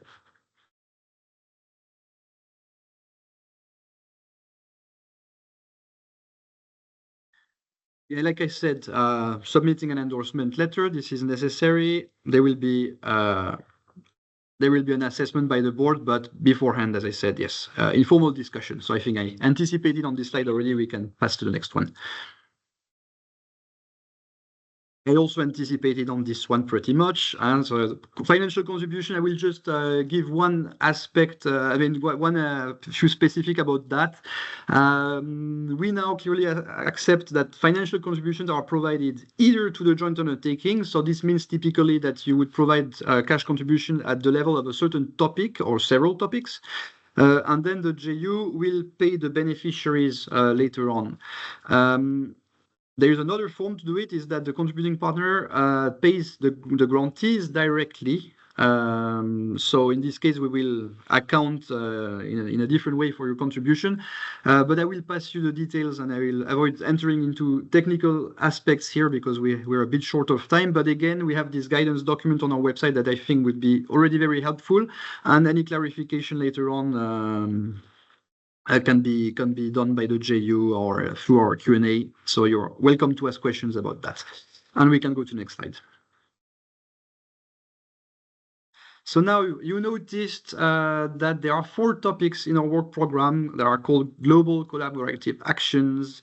And in these cases, we mention a strong encouragement, I would call it this way, to include contributing partners. So for the avoidance of doubt, it is not mandatory for consortia that submit proposals under these 4 topics to include contributing partners and to involve them. However, it is strongly encouraged, first because the whole purpose of this topic is also to have a wider range of funding, to have more leverage, to also have bigger projects, to put it in a more basic way, and to have more impact at the end of the day.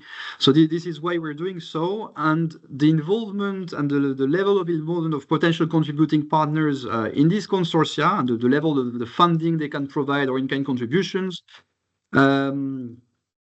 is something that will be taken into account in the evaluation. And this is why in the specific conditions of all these topics, we specified that the award criteria take this into account. So this is namely about impact and quality and efficiency of the implementation. So without it being a mandatory, this is why it's not an eligibility criterion. You may submit a proposal without contributing partner involvement, but you are likely to be evaluated less favorably, because if you don't have a substantial participation by a contributing partner, most likely experts will consider that the impact and the quality and efficiency of the implementation is a bit lower. So yeah, we strongly encourage still contributing partners. And this is it for me, and I will pass the floor to our Head of Administration of Finance, Vincent de Clerfay. Thank you, and over. Many thanks, Laurent. Good morning, everybody. So I'm Vincent de Clerfay, the Head of Administration Finance of the Global EDCTP3 GU. We decided to have a short section about financial aspects in this info day, being short because we cannot cover for sure all the aspects, but maybe we can also point it out the most important points for you and so that you can also anticipate the impacts.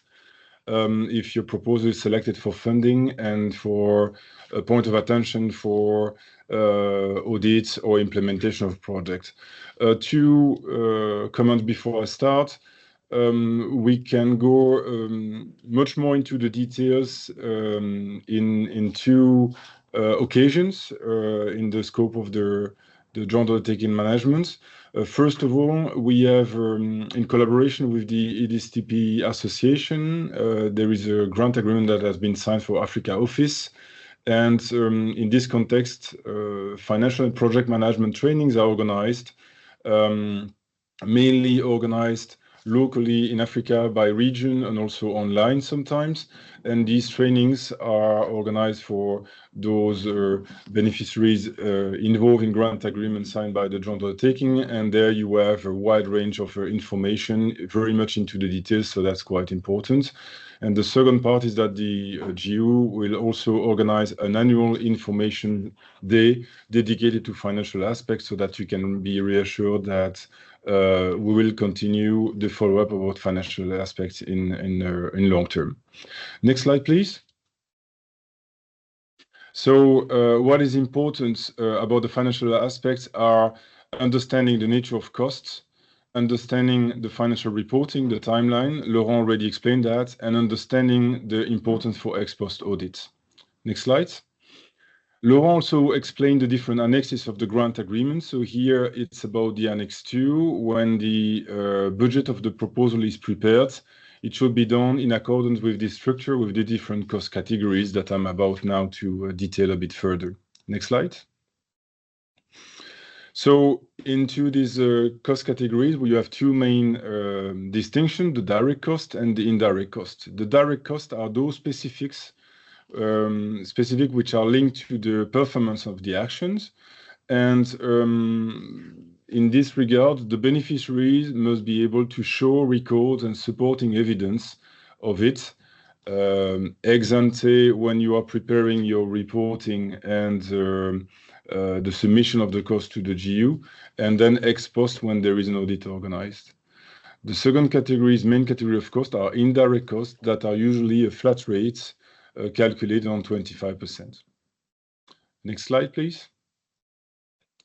So in the form of cost, into the direct costs, you have actual costs, unit costs, and flat rate costs. The most standard are the actual one, and a very important aspect is the general eligibility conditions for actual cost. So when you are preparing your proposal, you should also have this in mind, that when you suggest some personal costs, subcontracting costs, and so on, you need to keep in mind that ex ante or ex post, the following elements would be needed to be identified. So actual cost means that it has to be actually incurred by you. They have to be incurred during the action duration implementation of projects. They have to be declared under one of the cost categories that are visible in the Annex 2 of the budget table that I presented before. They needed to be connected to the action. They needed to be identifiable and verifiable. They need to be in compliance with applicable national laws, taxes, labor, so according to your internal accounting system, and reasonable, justified, and must comply. So it's a combination of first, costs that you have introduced in the context of the scope of the action in your proposal that the GU evaluates together with the experts, and that for some of them we will consider they look apparently reasonable, identifiable in the scope of the action. And then as the project goes along, and in case there is an ex post, there are some auditors that may verify this more in details. Next slide, please. So here you have another overview of the possible cost categories that exist and that has to be evaluated by you considering the actions or what you would like to include in your proposal, and that will be appearing after in the Annex 2 of the budget. So I repeat, you have the direct costs, which are a combination of personal cost, subcontracting, purchase cost, and other cost categories, like financial support to third parties. Laurent was making reference to contributing partner. For instance, if the contributing partner provides some fellows to your action, it could be visible in this category. And finally, the indirect cost, which is a flat rate, 25%, calculated based on the above. Next slide, please.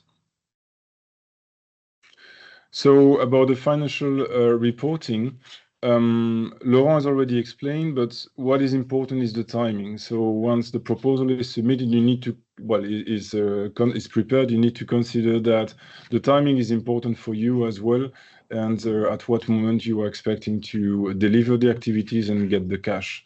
So once the reporting period is fixed, you have 60 days after the end of the reporting period to submit your financial and technical reports.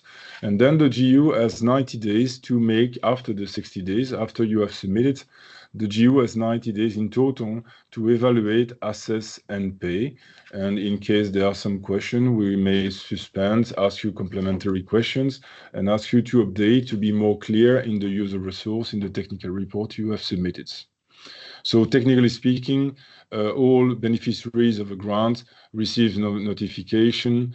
You have to complete your own financial statements. Then there are also some technical rules that are matters to understand who within each beneficiary is able to do the technical step of submitting the cost, preparing the financial report, and signing. Next slide, please. An important information, also depending on the project value and your contribution, at the very end and in the final payments, certificate of financial statements may be required, and this is absolutely required according to Horizon Europe principle that in case you reach the threshold of 430,000 euros, the threshold has been increased compared to age 2020. So I don't know if some of you have already participated in action in the previous program, age 2020. So it could be considered as a good news in a sense. And then this CFS would be delivered following the intervention of ex post auditors, and they will just flag whether or not there are exceptions and whether or not all cost of the actions are accepted, eligible, or if there are some question raised about the eligibility criteria, as I mentioned before. Next slide, please. Ex post audit could be conducted in accordance with the Article 25 of each grant agreement. The objective of those ex post audits is to reassure that you have or not a CFS. It can always happen. It is done with the support of the European Commission, and the idea is to verify the cost eligibility on what you have declared. So it's, as I said, organized via European Commission and external audit firm, and the ex post could be organized at any time after you receive your first interim payments. And in that case, and that's why I'm saying that, and the reason why we wanted to have this financial section prepared. Please go back to the slide after, before submitting a proposal, and really consider all the elements I've explained before about the eligibility criteria. It will be extremely important for you to start your project with good basis, understanding what are the requirements with the financial organization of your project. Next slide, please. And then we will start the Q&A session. And also, some of you may stay a bit later for the part of Lum-sum. And the connection is that we hope that with Lum-sum, we will not have these constraints that I've just explained about financial reporting. So that just makes the link. So many thanks for your attention. We are opening now the question with the support of Lara and the other colleagues. And after, we will explain for those who are interested to be part of the presentation about Lum-sum. Thank you. Thank you, Vincent and Laurent, for taking us through these financial and legal aspects. And I hope that's given people a bit of clarity, also in terms of some of the questions that have been coming through. So colleagues are joining on the screen now. We may flip people back and forth depending on who's responding, because we can only have a certain number on the screen at the same time. And we see you've been very busy engaging with us in the Q&A, so thank you very much for your active participation. And we will now try to go through as many questions as possible in the coming 35 to 40 minutes, starting with the most upvoted questions. So the first of these is from Valentina Alberini. Thank you for joining us today. And your question is, should one be a member of EDCTP3 for participating in EDCTP3 calls? There was already a response provided on this to clarify that if you're participating as a beneficiary and receiving funds from a country that's not a member state of the EU and also not associated to Horizon Europe, you have to be a member of the EDCTP Association. And that you could also participate as an associated partner or as a third party, if not eligible to become a beneficiary.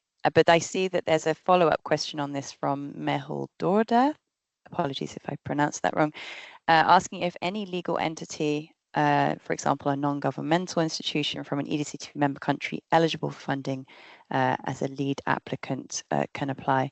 I think I'll pass this one to Laurent, if you were happy to respond to that for a quick response, and then we will move to the next. Yeah, I mean, if I understand well, so we're talking about an organization based in a country that is member of the EDCTP Association, and there is, in this case, absolutely no restriction, neither for participation nor in terms of funding. So it's possible to get funding in principle in this case. Yes. Over. Great. Thanks, Laurent. So then we move to the next most upvoted question, which is that from an anonymous participant saying that they do not understand the reference to EDCTP acting as a project coordinator after the first stage. Does that mean adjustments to the proposals being selected for second stage, or does that mean instead of potential European partners who may be coordinating a proposal? So I think maybe this could be one for Jean-Marie and Lisbeth. I don't know if Jean-Marie, if you want to take a stab at that first, or please pass to another colleague if you prefer. Yeah, just briefly, and maybe Lisbeth has something to add. We do have those two call topics in which the EDCTP Association will play a coordinator role. For the fellowship, they will be invited to join consortia that will pass the first stage selection. So they will join in the second phase, in the second stage, invited. But for the networks of excellence, the epidemic consortia for epidemic preparedness, there will be, as anyone else drafting the proposal now, participating in the preparation of the proposal and taking the leading role, the coordinator. And that is maybe to differentiate between financial coordinator and lead scientific role in the projects. So EDCTP Association will be what you may see as traditionally as the financial coordinator of your consortium. So they will have to participate as any other beneficiary, taking the lead in the CSA networks of excellence. But for the fellowship, they will be invited as an already identified coordinator. So at the first stage, any other member of the consortium can take the lead. But when we invite the successful one, the association will be the one occupying the seat of the lead. Lisbeth, anything to add? Thank you, Jean-Marie. I fully agree with this. Maybe one thing to add is to the point whether the proposal is to change. No, it's not. It's just the coordinator is changing from a practical perspective, but the proposal, it will be built with you. And obviously, it has to be aligned with what was presented in first stage. Now, on the practical matter, I believe that Tom on the call here is the contact person for the EDCTP Association moving forward. Thank you, Jean-Marie and Lisbeth. Tom, I don't know if there's anything you wanted to add for that. Oh, Vincent? Yes, Go no, ahead. if you don't mind, it's just to explain that, indeed, so Tom is the responsible, and we wanted to improve a bit the process in the program and organize this coordination role that was a bit missing in the previous part of the program. So, and the reason why we have different approach for network stage 1 and fellowship stage 2 is that it was considered that for network, there would be probably need a bit more support from the Africa office for collaboration about that, while for fellowship, it was more straightforward. So just to complement that. Thank you. Thank you, Vincent. I don't know, Laurent, if there's anything you wanted to add on this question. No, fine. Okay, then in this case, we move to the next, which is from Olaug Berthson. Thank you very much for joining us. Your question is, can you confirm that contributing partners refers exclusively to funding in cash or in kind from an external third party and not to co-funding from consortium partners? There has been a bit of a response here and a subsequent comment. So I think it might be good to have Laurent come in here and to maybe clarify further. Yes, so when we were talking about the requirements under these 4 topics, or rather what is encouraged, as I said, it was not a hard requirement. Yes, we're talking about funding that comes from contributing partners, but contributing partners may or not be part of the consortium. So this is open. If they are part of the consortium, they may, among other things, perform tasks under the project that would not be funded by the joint undertaking. In this case, they can generate so-called in-kind contributions to operational activities. But it's also possible, while they do that, to also provide financial contribution to other members of their consortium. And it's also possible that a contributing partner is not included in the consortium and simply provides cash contributions to a specific consortium, to specific beneficiaries within it, or even can simply reach out to the JU to contribute at a call level. But when it comes to what will be taken into account by evaluators, it will be what matters is what a specific consortium can boast in its application. So I hope I replied completely to that. If not, we can clarify further, of course. Over. Thanks, Laurent, and stay there because the next question is also for you.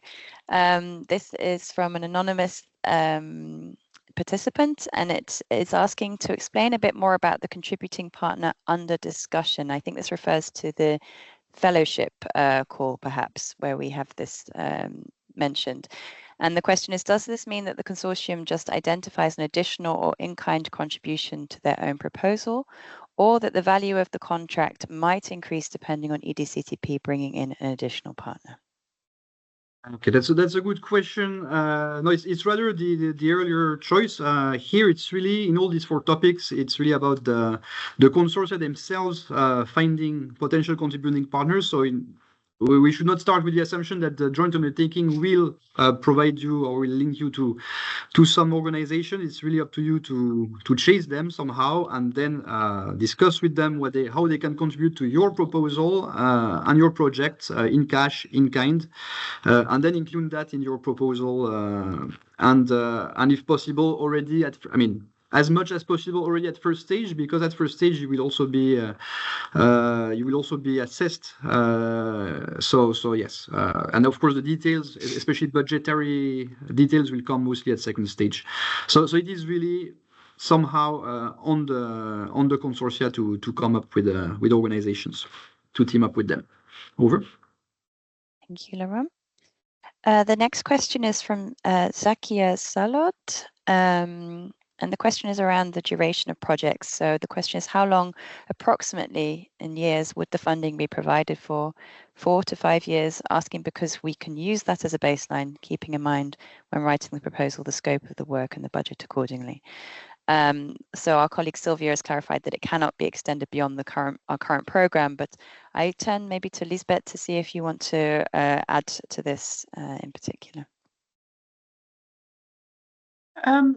For some topics, it is specified in the core text overall. For an overall answer, if not specified in the core text, I would like to refer to Jean-Marie. Jean-Marie, you have been involved in EDCTP 1 and 2, so I think you have most experience in this. Yeah, so this I think this question comes from those who are familiar with the EDCTP, where we used to specify in the core topics. They recommended the duration of proposals, but in this set of topics, we do not dictate what should be the max duration. There is one topic on fellowships where we have epidemiology and biostatistics, where we specify that 24 months, for example, should be the duration of a fellowship. But the rest, a project itself, which will be signed between the consortium and EDCTP3, will have the duration will have to be based on the proposed work. So if it's an R&D program, we understand that if it's a drug development program, which has a phase 3 trial, it may take 4 or 5 years. So we are not dictating, but what Sylvia was mentioning is that the program EDCTP3 has 2031 as a year in which we have to conclude these projects and report back to the funders, so that if these projects are going to end, the calls are going to close later this year. So we expect these projects to kick off in Q4 2025 or Q1 2026. So come there and be in the range whether you propose the longest, which is maybe 5 years, where you sure that by 2031 you are able to conclude your project. But we do not dictate like we used to do in the topics under EDCTP2. Okay, thank you, Jean-Marie. The next question is from Oleg again. Thank you. This question is relating to the malaria call, where it's mentioned that proposals are expected to leverage financial and/or in-kind contributions from contributing partners to the amount of 10.3 million. And the question is, can you confirm that 10.3 million must be committed among consortium partners as in-kind and cash? And do you expect that the stage 1 application is accompanied by co-funding letters? So Laurent, I think you might have touched on this a little bit earlier, but perhaps you want to just clarify, given that this was quite highly upvoted. Sorry, Lara, I'm not sure I understood fully the question. Could you just repeat? Sure, let me say it again. So the core text states that proposals are expected to leverage financial and/or in-kind contributions from contributing partners to the amount of 10.3 million. And can we confirm that that 10.3 million must be committed among consortium partners in kind and cash, or do we expect that the stage 1 application is accompanied by co-funding letters? Thank you. So, in fact, there is no must. So as I said a bit earlier, it's not an eligibility criterion, but we expect it. And the more you come with contribution from contributing partners, the more likely you are to score high in impact and efficiency. So indirectly, it is a very important aspect, even though your proposal is still admissible and eligible if you come without.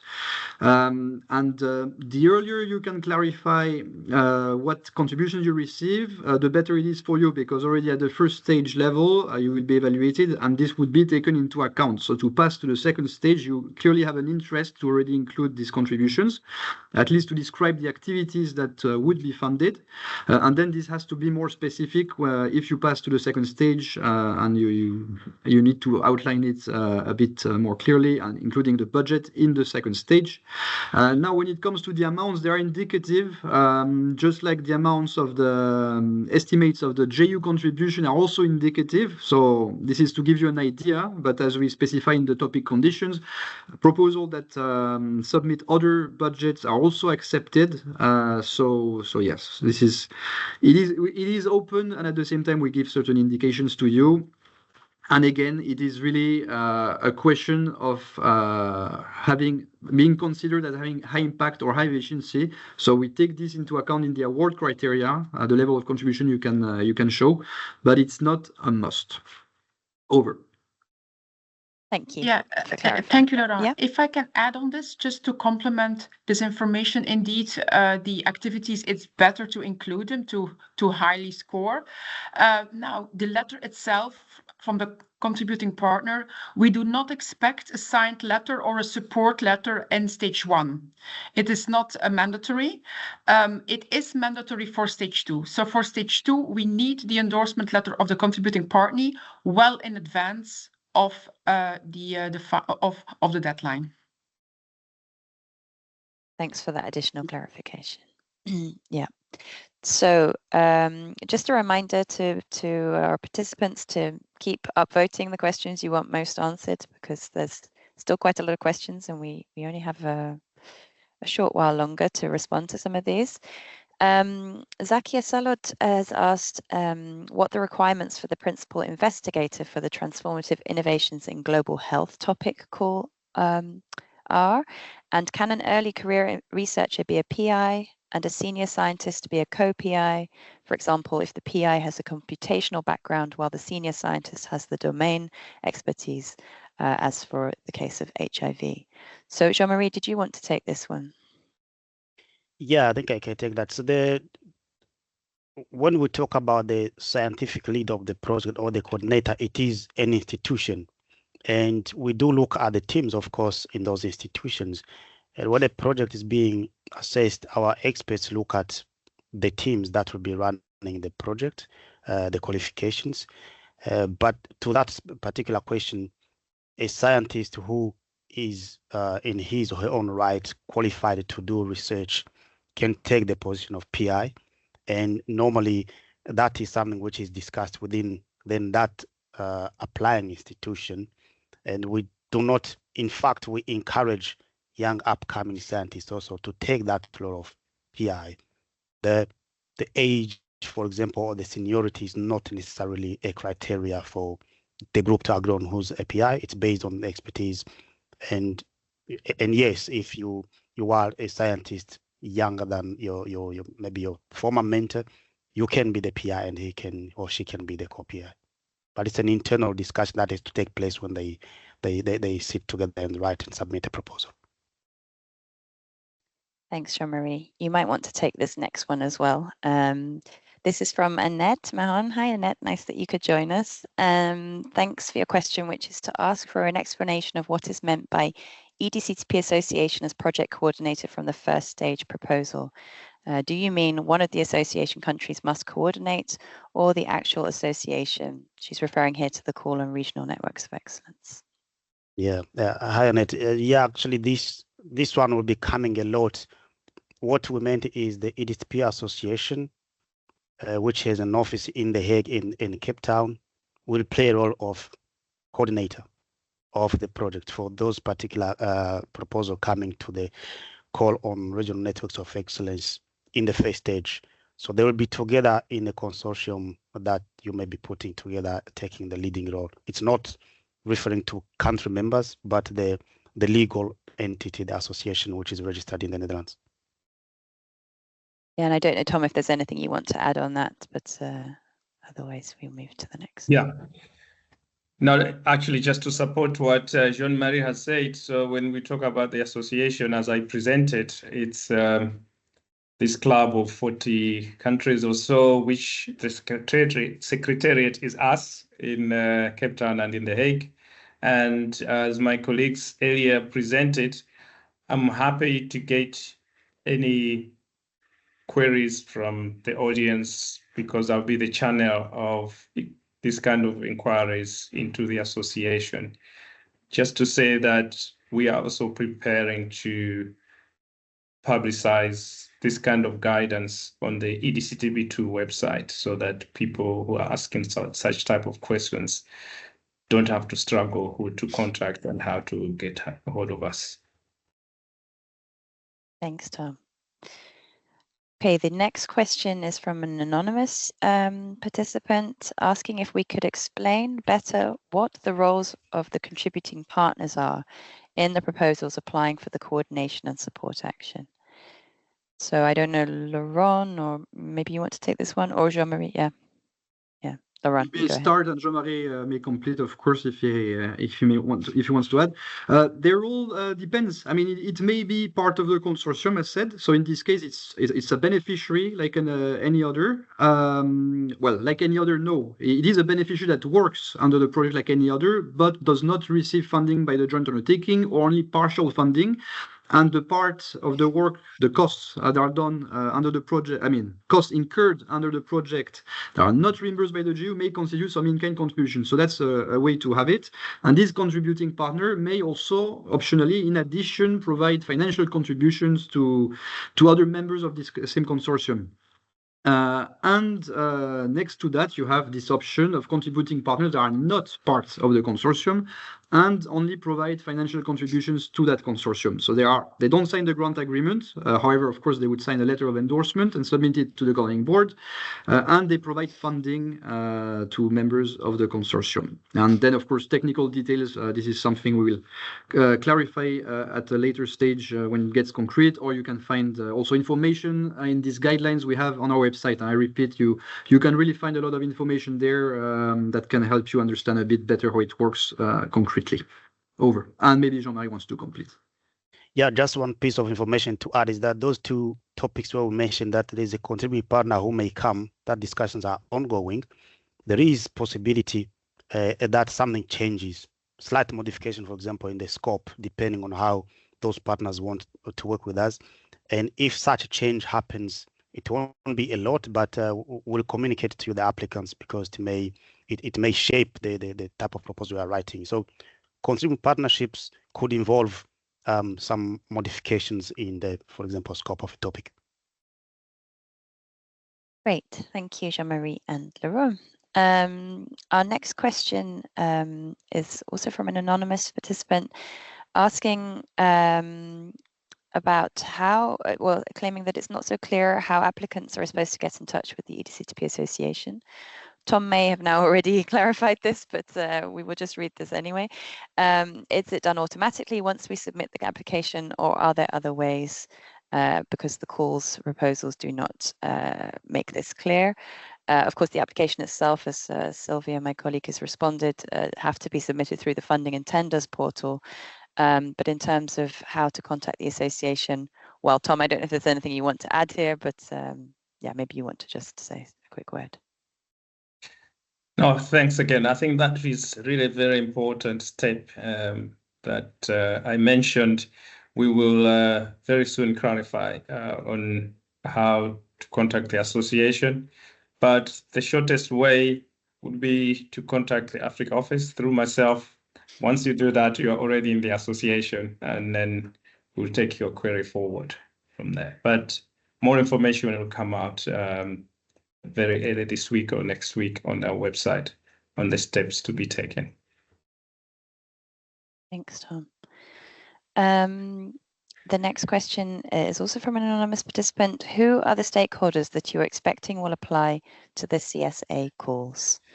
So, Lisbeth, Jean-Marie, is this something you want to take? Yeah, maybe I will say, but also Loha can add something. So there is that minimum eligibility criteria. Stakeholders, they have to be those three entities that are independent from each other for the project to be eligible. But further stakeholders that we expect to apply can come from anywhere. But of course, maybe the question is also about who is eligible for funding.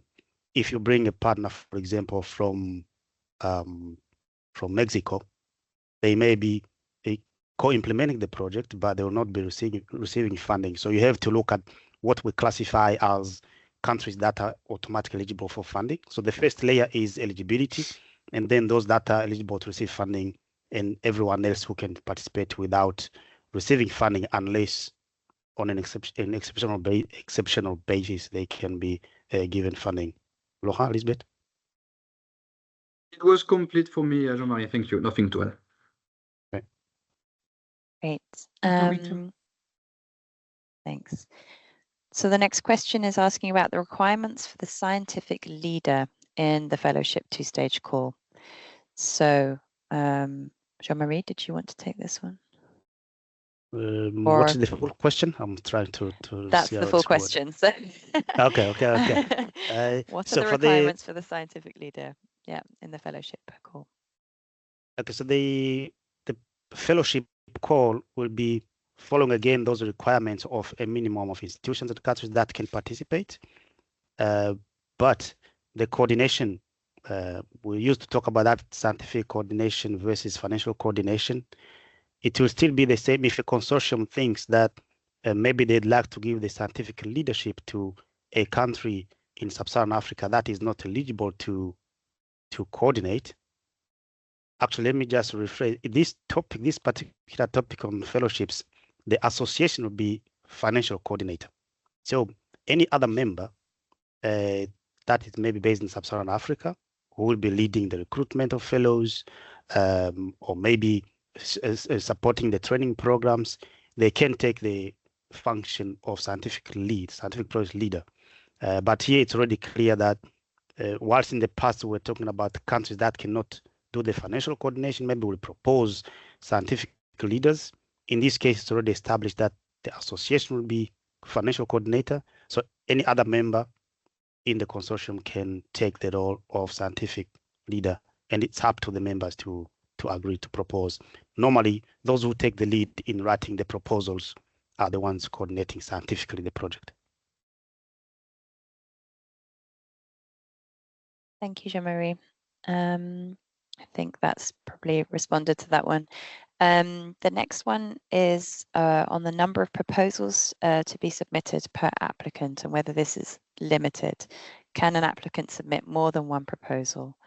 So our colleague has already responded here that multiple proposals may be submitted by the same consortium, but if more than one is selected for funding, they cannot be about the same activities. Does anyone want to add anything to that, or are we feeling that that's complete? Okay. That's a nod. That's okay. Okay, next question is related to the network call. Do we have to contact well, this is coming back to a similar question before actually, but do we have to contact EDCTP Association if we want to submit a proposal? Is there a process for them to accept the coordination, or is this done automatically?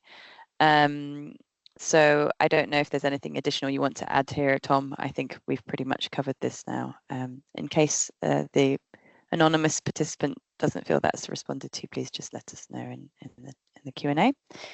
And then the next one is about the US. And the question is, although the US is unable to receive funding as a partner, are they able to be subcontracted under an EU partner? There have been a few additional questions add on to that, also asking what the percentage as a US entity can be subcontracted for. Now, Laurent, you touched on this in your presentation. Did you want to go into a bit more detail in this response? Yes, I can respond to this. I mean, this is possible, strictly speaking, legally, yes. However, this is something we would assess, I think, during grant agreement preparation, but overall, it is a rather doubtful way to participate, and I will explain why. Because it's a certain way to circumvent the rule about eligibility for funding, meaning that these US entities are in principle not eligible for JU funding. They should in principle participate as associated partners, bearing their own costs or getting funding from other sources. And if they participate as subcontractors to an entity that is eligible for funding, this is my personal legal opinion at least, to me it's a way to circumvent the rules somehow and to receive funding indirectly for a beneficiary, whereas this entity should not receive funding. So unless it is extremely well justified and needed, I think this kind of setup would not be accepted. But we will see this on a case-by-case basis. Yeah. Over.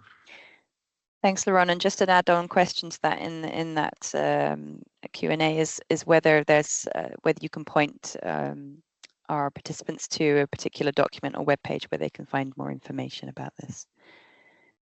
So I don't know, maybe you want to respond in the question. The next question is related to the regional networks call. In the first stage, who should be added as a coordinator, since in the second stage, this is expected to be the EDCTP Association? Furthermore, what activities will the EDCTP Association cover as coordinator? So, Jean-Marie, did you want to maybe take this?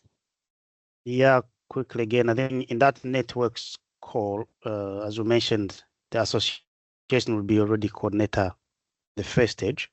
Not in the second, in the first stage will be already coordinator.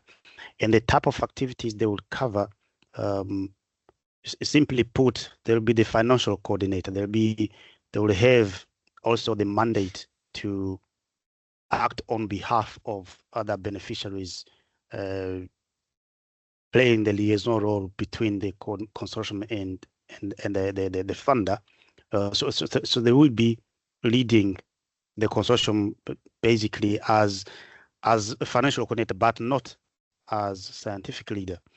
So in this sense, Tom and his colleagues will be the ones logging into the funding and the tenders portal, drafting on behalf of the consortium the proposal and submitting. So the submission itself will have from day one to be done by the coordinator, but also with the contribution of the beneficiaries. So it is maybe to be simply put as financial coordinator when they start working, but at this stage they will play the role of coordinating the writing and the submission. Laura, Lisbeth? Okay, I think this was all fine. Lisbeth? Thank you. Yeah, no, all this fine. was clear. The next one is for Laurent. This is asking how we can contact contributing partners. How do we know who they are? Yeah. Fortunately, I do not have any answer to that. So maybe another colleague can help out with this. So I'll just add something. Those topics which are called collaborative action, global collaborative actions, maybe those who are connected, who may have participated in strategic actions of EDCTP2 may recall that they were going on their own to funders out there who have strategies that align with our mission, asking for support. So if a call was called strategic actions, you would receive, for example, 10 million from EDCTP2, and you would receive, we're calling them maybe the co-funders. The co-funders will give you 2 or 5 or 10 million. So those 4 topics that are called global collaborative actions, it is the same constructions. You applicants can go to any other organization that could co-fund, depending on what the mission is, we are not giving a shopping list of funders you go to. It is those partners that you normally work with who, if they've read this topic, maybe it aligns with their mission and they are willing to support you. That is the partners who will support you at the proposal level. And those that will support us at the call topic level, we will publish the information when it's available. It's you don't have to approach them yourself. Over. Yeah, I think that clarifies it for everybody, hopefully. So the next question is around the Regional Networks of Excellence call. Is there a percentage expected of financial contribution from contributing partners? Can these be industries? Well, the answer to the last part is yes, they can. Laurent, did you want to add anything in terms of the percentage contribution here?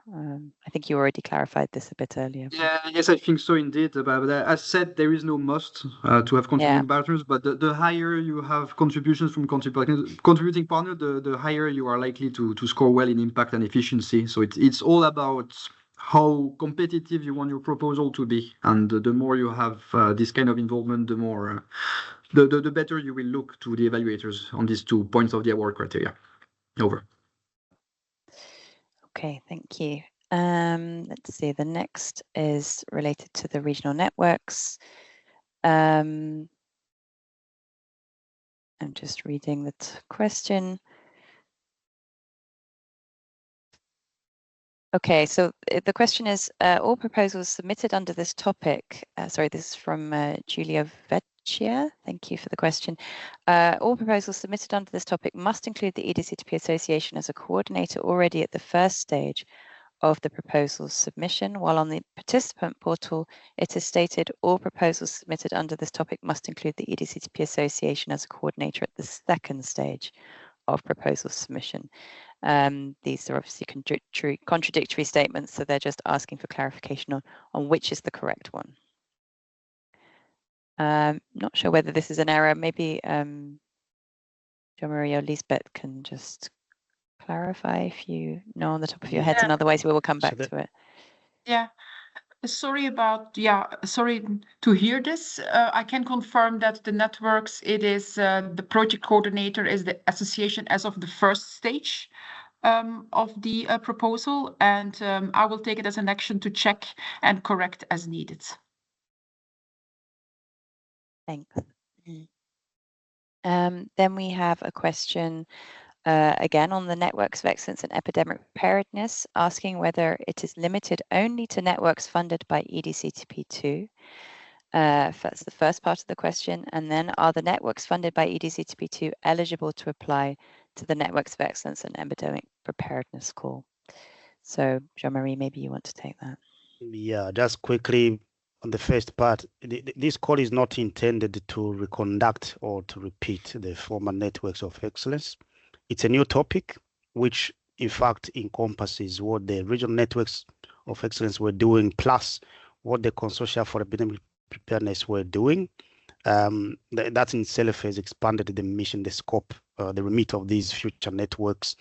And those that were funded by EDCTP2, of course, they can apply, but they should not apply as the consortium as the way they are. First of all, there is again that eligibility set that we talk about, the number of institutions that has to be there to be eligible, and what comes around the group to form a network. It does not have necessarily to be a replication of the former networks, and they are still called regional because we are still looking at networks that will cover the regions, as we know, West, Central, East, and Southern Africa. So that should be the base for the future networks, but they are not a repeat of the previous investments done by EDCTP2 or top-ups of the former EDCTP2 networks. Thanks, Jean-Marie. Okay, we're nearing the end of the Q&A. There's a few minutes left, so we'll try and get a couple more questions in there. The next one is from Rajan Naidu. Are any late-stage preclinical activities allowable under the RIA NTD call? For example, if only GLP tox is outstanding for compilation of clinical trial dossier. And then a further question asking, well, so it was already clarified in here that that the call scope is to generate data on novel or existing vaccines, phase 2, phase 3 trials to make progress towards prevention and control and elimination of NTDs. So in this case, no or limited vaccine candidates in development. Early development is encouraged, phase 1 onwards. I don't know if anyone wants to add to this. Otherwise, if we feel this is complete, then we will move to the next one. Yeah, that's maybe to clarify it. Yeah, go ahead. Yeah, go on, Jean-Marie. I was just going to say, for those who do not know, we fund only clinical. So even if it's late stage, whatever is still preclinical falls outside the scope of our program. Lisbeth? Yeah, I agree. We have to pick our battles, and we have the concept of investing in late stage. But in the event that there is not a lot of late stage candidates, we will focus on early stage, which is clinical phase 1 indeed. So no preclinical for now. Great. And I think this is going to have to then be the last one we respond to during this session, but of course, as mentioned, we will follow up afterwards in writing on the remainder. Another question from Zakia Salot, who is from South Africa, and asking for the collaboration aspect. They understand that there has to be 3 different collaborators. Should this be from different countries? Can it be within the same country? For example, South Africa. Can there be at least 1 collaborator from the same country? So I think, Jean-Marie, you covered this already a bit in your slides, but you might want to just clarify for yeah, I think also Laurent was clear in one slide which mentions 3 independent from each other, 3 entities independent from each other and established in categories of countries. So there is a category of country that we call members of the European Union or Horizon Europe associated countries that are also member of the association. And then there is a group of countries that are members of the EDCTP association in Sub-Saharan Africa. So those have to be represented. So 3 entities, but you can then have, for example, 2 entities in the EU that are different from each other and an entity in a member of the EDCTP association in Sub-Saharan Africa. Then you've covered the 3 different representing those groups of countries. It's a maybe a text which is not clear cut if you read it first. But to that particular question, it's a no. If it's just 3 different entities from South Africa, it will not be eligible. Nothing to add. Thank you. Okay, great. So thank you very much to all our participants for these questions, to our colleagues for the responses. As mentioned, we will continue to try to respond in writing now, as well as there is a further Q&A session coming up later after the next set of presentations, and where possible, we will continue to respond to these questions. So thanks, everybody. I think if we now can bring up the slide deck and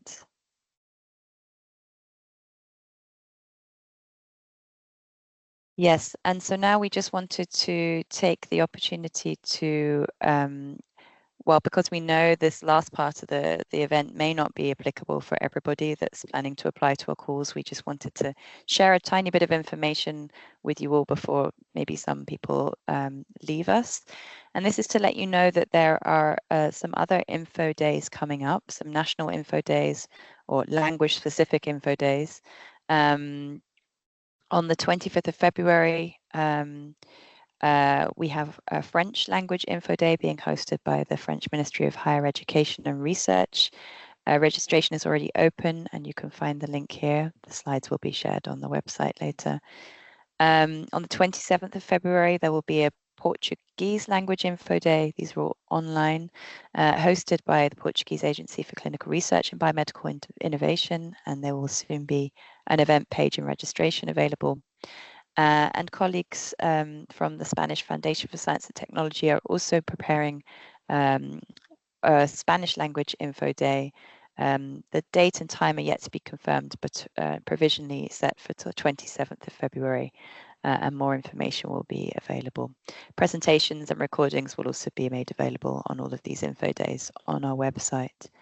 And we also just yesterday had a info day organised by colleagues at the Research Council of Norway for Norwegian researchers too.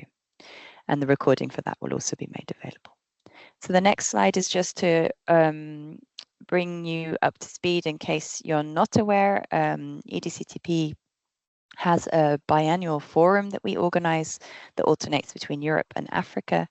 And our next forum, the 12th EDCTP forum, will be taking place on the 15th to the 20th of June 2025 in Kigali, Rwanda. You can find the website here, but we just want to take the opportunity to encourage you to join us there and to present your research and other activities that you're doing that are in the scope of our program.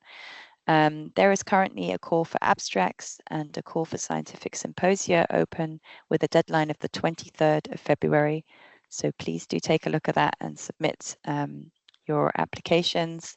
And we have a call for prizes coming up soon. The information is available on our website. And there are 7 prizes available. The prizes are being handled slightly differently this year. So people that have applied previously may be more used to nominating candidates. This time, applicants would need to apply themselves and submit letters of recommendation alongside those applications. So please check the website for the application forms that are available for already preparing. The actual call will be opening on the funding tenders and portal, the funding and tenders portal, and the submissions should be made online there. And the dates and the timelines can be found on our website. So that being said, we'll now move to the next part of the programme, which is looking at the lump sum approach that's being addressed through our 2 coordination and support action topics. And here we have Vincent again and Sylvia Garcia, who is our Scientific Project Officer at Global Health EDCTP3. Over to you. Thank you, Laura. So yes, as I mentioned, we will now come back to the topic about lump sum. So the GU has decided in the context of the Work Programme 25 to launch 2 topics under the specific scheme of lump sum funding. The reason why is what I partly explained already in the previous part of the presentation. In actual cost grants, all beneficiaries are bound in respecting eligibility criteria rules, needs to report financial figures of the project and the specific context of the grant agreements. And it means quite substantial amount of work in the understanding on how the cost should be declared or the proposal should be prepared, and also impact for ex post audit. So if we only consider the financial elements, lump sum is addressing this could potentially appear as a very positive impact for future projects. So despite all simplifications of funding based on reimbursement of actual cost, it remains complex. From background, FP6, FP7 were really complicated in all form of costs, including indirect cost. H2020 providing some further simplification about indirect cost, for instance, the flat rate, or other form of costs like unit cost. Horizon Europe worked on these simplifications still further, but despite all that, there is a lot of impact for the beneficiaries. The approach is complex, error-prone, and in particular, if we consider the personal cost management. This is where at beneficiary level and all ex post audit that they've been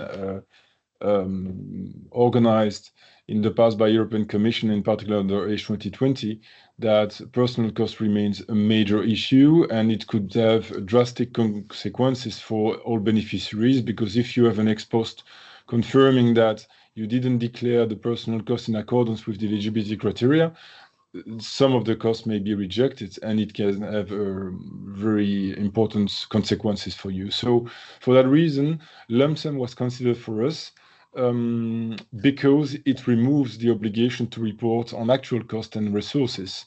So there is, considering these aspects, immediately we can see that it could necessarily be easier for the beneficiaries, and in particular for those with limited experiences. The focus is given on the content.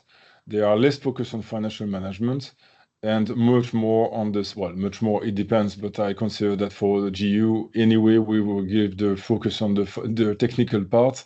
It's absolutely essential in the scope of the joint undertaking to achieve our objective. And in that case, our team at least, and you in future, if you are participating to such a funding scheme, you will be able to focus mainly on the technical parts. So for the GU, it was an opportunity to provide simplification for beneficiaries, at least to test it, and if it was confirmed. And also opportunity for us, because we just received the financial autonomy quite recently, to integrate as well the strategy of European Commission in this respect. And together with the European Commission, we would like to also try and test and implement any possible approach for us to simplify the procedure for our beneficiaries and see if it can be further confirmed. So here we start, if you go to the next slide, with 2 CSAs, as it has already been mentioned, Network of Excellence and Fellowship. So those who are not considering applying and proposing for those 2 topics can still stay in this presentation if they are interested to. Also, for your information, we pilot that now, but we also consider that we would like to further test it in the context of the work program 26. A pilot can only be really evaluated if we have more than two grants. So here is to start with CSAs, trying to understand if at least for a part of our programming this could work. And now I will pass the floor to Sylvia, who will explain you a bit more the contexts and contents of a lump sum. And at the end, I will come back for the final part, and in particular, the financial one. Thank you. Next slide. Thank you, Vincent, and good morning, good afternoon, everyone. So my name is Silvia Garcia. I'm Scientific Project Officer at Global Health EDCTP3. And indeed, I will be guiding you through the key principles from submission, evaluation, and grant agreement preparation for Lum-sum proposals.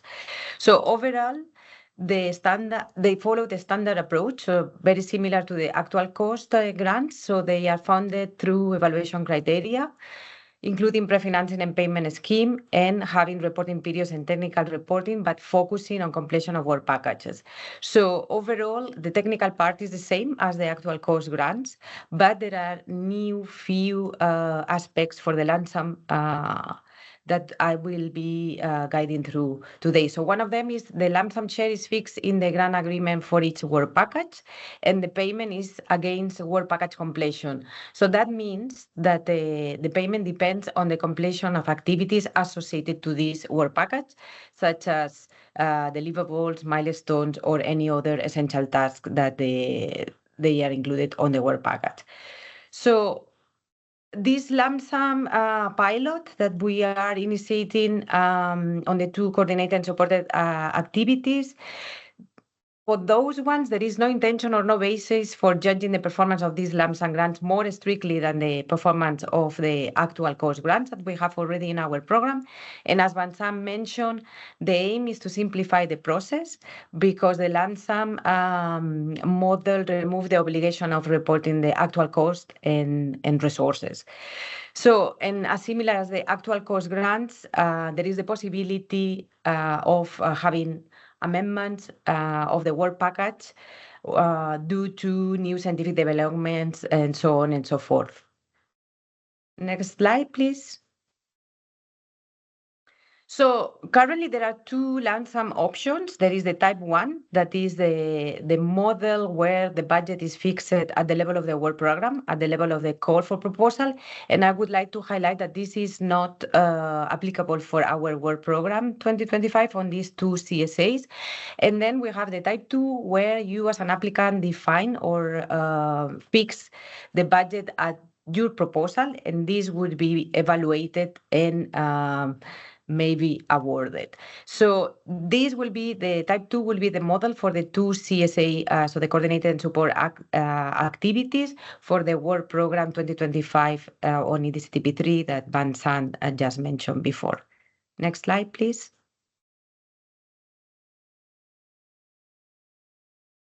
So you as an applicant, when you write the Lum-sum, you need to have some consideration. So there is no impact on the writing of the stage 1 when you submit the short proposal, but there is an impact on the stage 2 when you submit the full proposal, where at the moment of the submission of the full proposal at stage 2, you will be filling in a detailed budget table that is an Excel file, and that will be uploaded as an annex of the Part V. And this detailed budget table you can find as part of the submission system. And Vincent will guide you at the end of the presentation and give more instructions on how to fill in. But already you have some information in the slide. So best practices for Lum-sum grants with a link. And also I would encourage you, if you could and be available, to join an event on the 27th of March 2025 that is addressed to external.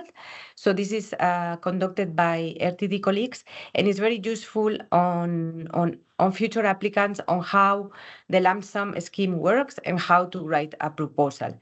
So coming back to the detailed budget table, because this is an important piece of the Lum-sum, this table will define and justify the Lum-sum and will be evaluated at the stage 2 when you submit the full proposal, as I mentioned before.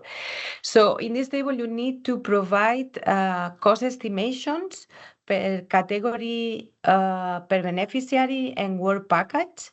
And this needs to be the best cost estimation. So with that, we mean that these costs need to be an approximation of your actual cost at the moment you write the proposal, according to your regular practice, and they need to be reasonable and non-excessive.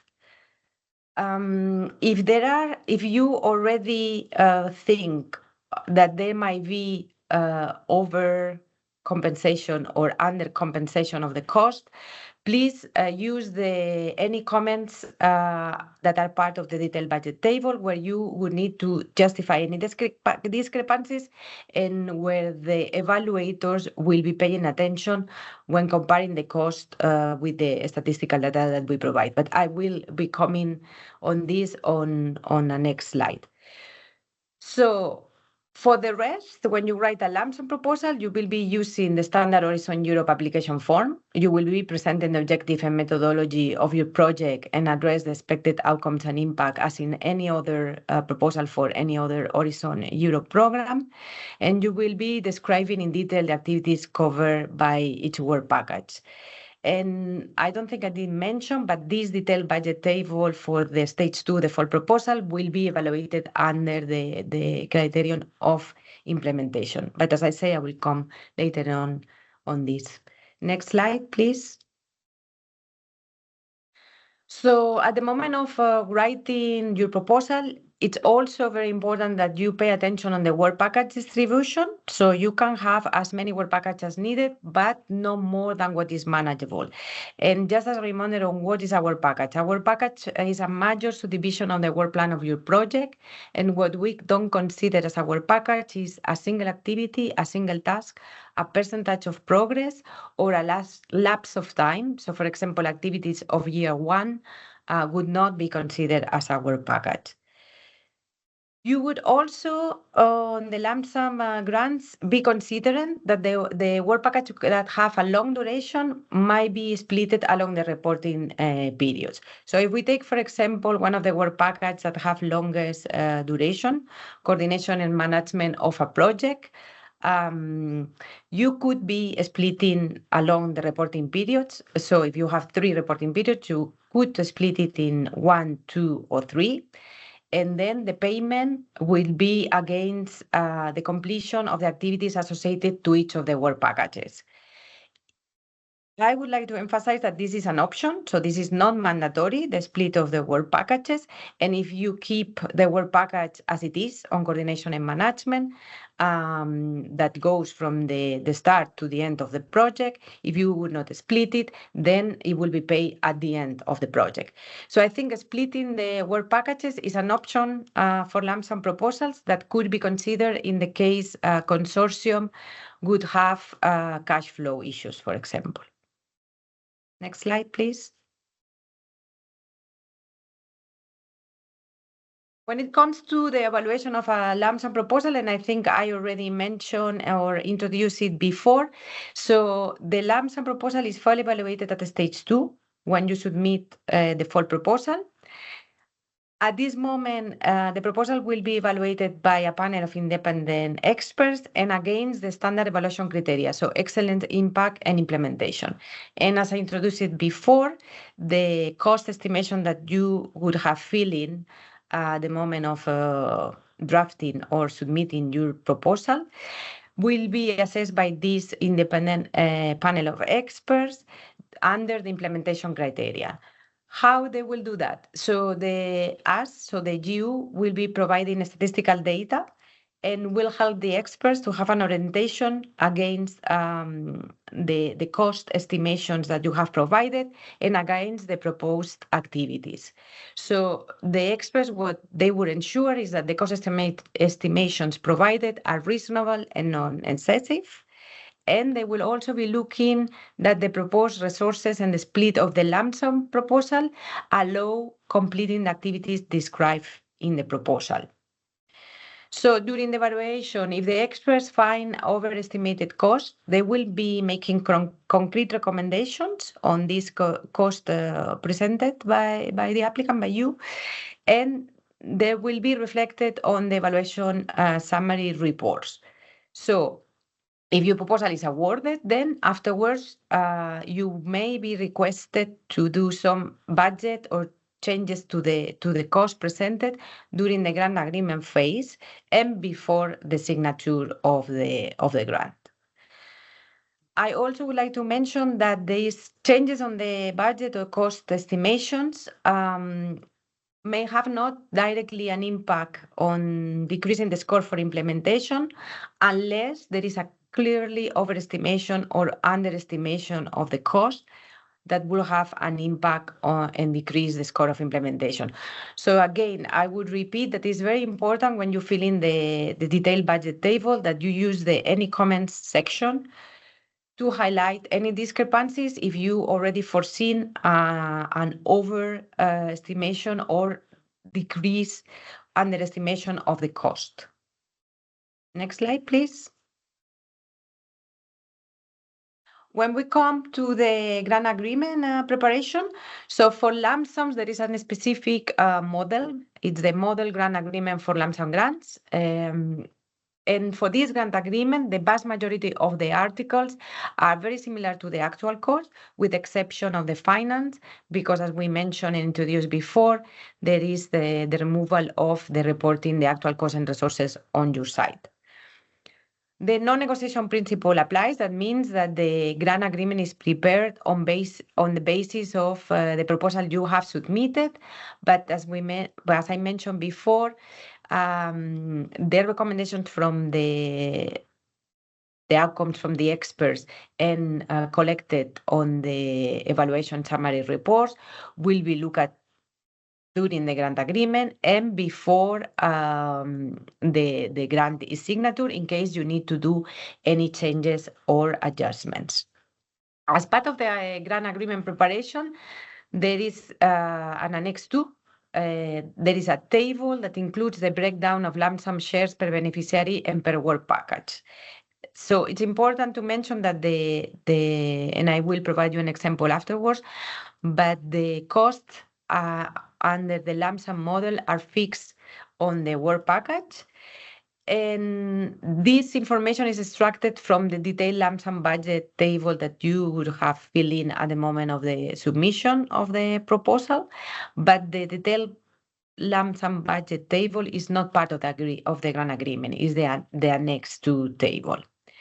So once the Lum-sum is fixed in the grant agreement, so once the grant is signed, the maximum grant amount will not change, and this is similar to the actual cost grants. And we will not be coming back to you or revisiting in case of changes of the cost due to inflation or changes on the cost for equipment. Next slide, please. So here it is, the Annex 2 to the grant agreement. So this is an example of a table that we have extracted from a project. And you can see that in the rows, we have the beneficiaries, so the shares of the lump sum per beneficiary. And on the columns, we have the shares of the lump sum per work package that, as I mentioned before, this is fixed at the grant agreement.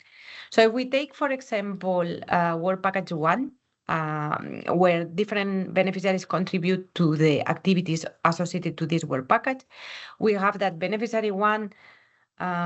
We have beneficiary 1 with 250,000, beneficiary C with 100,000, and you as beneficiary will be receiving 350,000 as cost as soon as the activities associated to work package 1 are completed at the end of the reporting period that you would have highlighted. So what is important to say is that the transfer of the shares between beneficiaries is invisible to us, so we will not follow on that. But budget transfers between work package or partners will require an amendment if the consortium wants to reflect them in the grant agreement, of course. And with that, I will ask for next slide, and I will hand it over back to you, Vincent, for continuing the presentation. Thank you. Thank you, Silva. So in summary of what we have been discussing, if you consider actual cost grants or lump sum grants, for both, you need to prepare the technical activities and the budget associated to it. There is just a change of mindsets for the lump sum, is that if you have the guarantee that there is no need after to prepare financial reporting or ex post audit, it is normal that we spend a bit of more time at the evaluation ex ante to verify and assess carefully the financial you are proposing to ensure that it is well proportionate and calculated and established based on the proposal. And the reason why, as Sylvia said, compared to an actual cost grant, we will spend a bit more time in the implementation criteria 3 to assess the allocation of resource per work package for the actions, and we will also compare with statistical data. So it may involve a bit more work or different type of work, because in all type of grant, you need to prepare your budget, you need to make your estimates, your forecast. And in actual cost grant, you need to ensure that your forecast is well established versus the eligibility criteria I was mentioning before. So here, indeed, you have an Excel file exactly with the same structure of cost categories. The only difference is that you have to consider that as well in accordance with your usual accounting practice. So the approach is slightly different and slightly simpler, but it is true that we go a bit more into the details. So in actual cost grant, we anyway verify, well, the expert showed and the GU, the allocation of resources. Here we go a bit further with the statistical data and the challenges. And by doing that, after that, you are quiet, meaning that the Excel file, as it was mentioned, is not part of the grant anymore. We use this Excel file to calculate the value that you would like to receive per each work packages. And then this table, we can say it disappears. At least it is not part of the grant agreement anymore. And so that's the only change, well, the important change versus financial. And from a technical part, there should not be major changes in terms of technical preparation of the work and the proposal. You just need to change a little bit the mindset that, as Sylvia has explained, and I will show you a slide also after, that once you have established your technical contents and what you would like to achieve, you need to also envisage by when you would like to get the cash for what you are planning to deliver. So the change of mindset from a technical perspective is that you prepare your proposal as you would like to, and as you think it could be the most impactful for the GU and for the program. But then you can also take into consideration, okay, when do I would like to get my cash? And if I would like to get the cash after the first reporting period, how can I build the work package? So that's the approach which is important for you at the level of you preparing your proposals. And it leads me to the next point about the payment schedule. Compared to an actual cost grant, there are no differences. We have a pre-financing payment, we have interim payments, and then we have a payment of the balance. So the approach remains the same. We provide you a pre-financing so that you have a float and you can start working. So that's exactly the same thing. While interim payments is not conditions anymore to the submission of the technical delivery and your cost incurred, it's linked to the work package, whether or not it is completed. So this work of forecast when you would like to have the cash should be linked to the work package preparation. And also, there is something also to consider that if during the project implementation, you realize that the work package schedule leads you to delaying or to not receiving cash, we can also discuss with the GU, at least you can discuss with the project officer, and we can also agree on eventually preparing an amendment so that we can align this expectation for you. So that we are in a pilot, we will do that with you. Next slide, please. Oh, sorry, sorry, not next slide. Sorry, important element. For the payment of the balance. At the payment of the balance, it is possible to pay a partial payment. So if you haven't completed all the activities, it can be done. It is important as well to say that it is exactly the same methodology that we apply for actual cost grants. We don't consider, we are working with research innovation, we are working with some of the activities. So it is possible in some case that the final outcome is not the one that was established as per the proposal in the grant agreement. So for both cases, actual cost grant and lump sum grant, we only pay partly in some specific cases, and we will do that in negotiation with you. So it's not because it is a lump sum and because one work package wasn't complete that you will not be paid. So the approach, and as it is mentioned in the grant agreement, refers to the grant reduction. These are the same rules and the same principles in both types of grants. So again, I repeat, it is not because it's lump sum that you may receive partial payment at the end. So that's, I think it's important to mention. Next slide, please.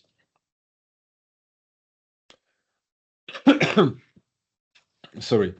Considering what Sylvia has already mentioned, you have the Annex 2 of the budget. The Annex 2 identifies the lump sum share for each work package and each beneficiary, considering an interim payment or final payments. If the work package number 1 was completed for all beneficiaries, we release the payments. If the work package number 2 was complete by 2 beneficiaries but not the third one, we don't release the payment. So that is the main difference. If work package 3 is complete, we release the payment, and so on and so forth. So in that case, the more you communicate, you anticipate with the GU during a project implementation, the better it is for us to see if we need to proceed with an amendment, make adjustments, project extension, and so on and so forth. Next slide. Acceptance of work packages are actually work packages means all the activities associated as described in the proposal. So they are accepted and completed if all activities associated to the work packages have been carried out successfully, evaluated as such by the GU. We can also accept them when all essential tasks have been completed, when equivalent tasks have been carried out, or when deviation has been justified. So that's what I mentioned. It's not because it's not completed as expected that we will not pay. So we can amend, I've explained that. Before a lump sum work package is rejected or is incomplete, you are invited to respond to observation from the project officer. That means that eventually you can resubmit in the next reporting period. And if it's not possible to complete the work package by the end of the project, then you can have a partial payment. But again, the approach would be the same as in the actual cost grant, the same logic. Next slide, please. Ex post control is no more financial, is limited to some important elements. In all grant agreements, actual cost grant, lump sum, there is always an article about possible checks, reviews, and audit. This is the same approach. What changes is, in the context of lump sum, it will only be for technical review and verification compliance with the other non-financial obligation of the grant. So IPR obligation, ethics, open science. So the principle of ex post audits for lump sum is being piloted by the Commission itself, but it should be lighter versus a financial ex post audit, and it will be really the verification about the technical review and getting the assurance of the work delivered in addition to what was done during standard review. No financial check, no audits, financial audit with EU services anymore. Next slide. What is important in the ex post control is that you always, so there is an article about the obligation to keep records. It is partly related to that. You need to keep the technical documents, the publication, prototypes, documentation required by good research practice, any document providing that the work has been carried out in accordance with Annex 1. So in ex post study, we can ask you the confirmation that people have worked. Okay, while it means that it's completely different. You don't need to have timesheets, payslip, depreciation policies, invoices, all these obligations that you had before.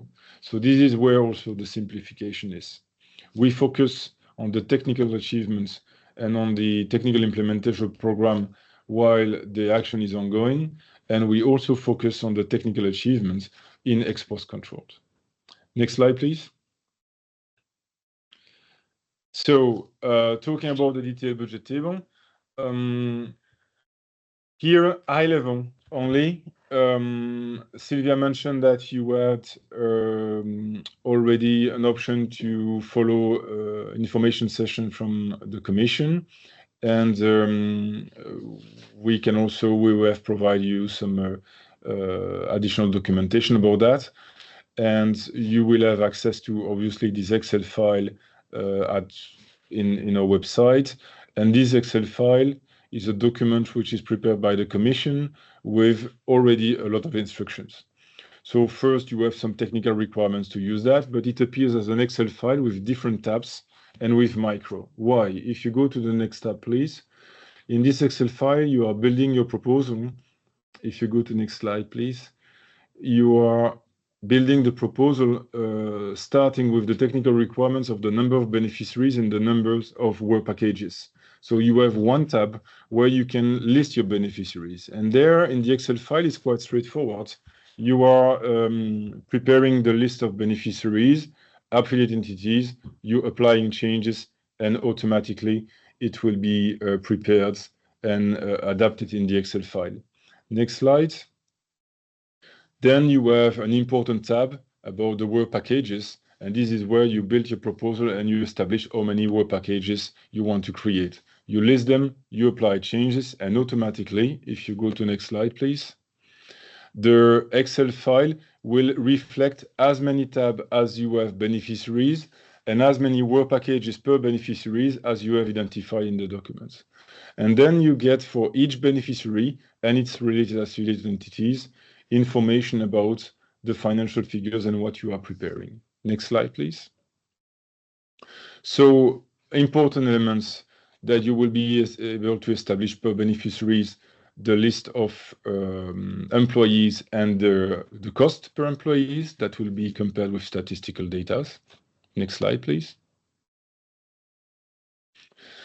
And then for each information which is identified, the Excel file will calculate lump sum breakdown that you can put and fill in manually in the Part A online form. So at proposal stage for the evaluation, we will compare what was suggested to your submission officially as a part A and what was proposed in the Excel file. Sometimes there are some inconsistency of sense. That's okay. Your role is also to ensure that it is consistent, generally speaking. Next slide, please. In the Excel file, you have summary table per beneficiaries per work package, and this will be the link with what Sylvia explained you before with the Annex 2. So there is one tab where you can see exactly the lump sum share per beneficiary work package. Next slide. So that's the end for this presentation. It was a little bit longer because I think it's quite important also for you, and I didn't want to show too much. But here, if you have any question, we will be happy to reply to you. Thank you. Thank you very much, Vincent and Sylvia. We do have a couple of questions specifically related to the presentation you just gave, so we'll start with that, and then if there's time, we'll resume with trying to respond to some of the remaining ones.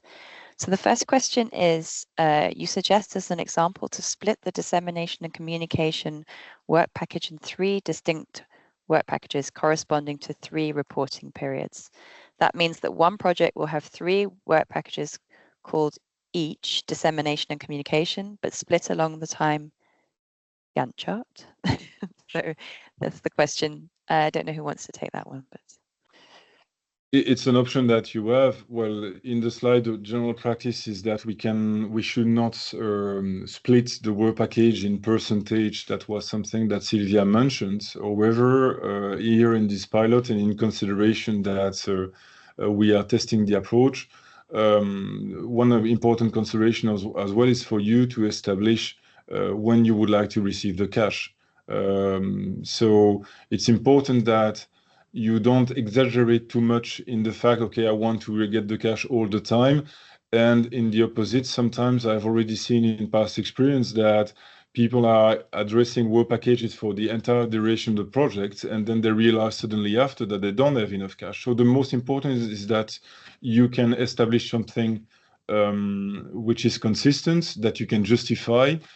Sylvia has explained as well where you can mention comments about this justification, and then it will be assessed accordingly.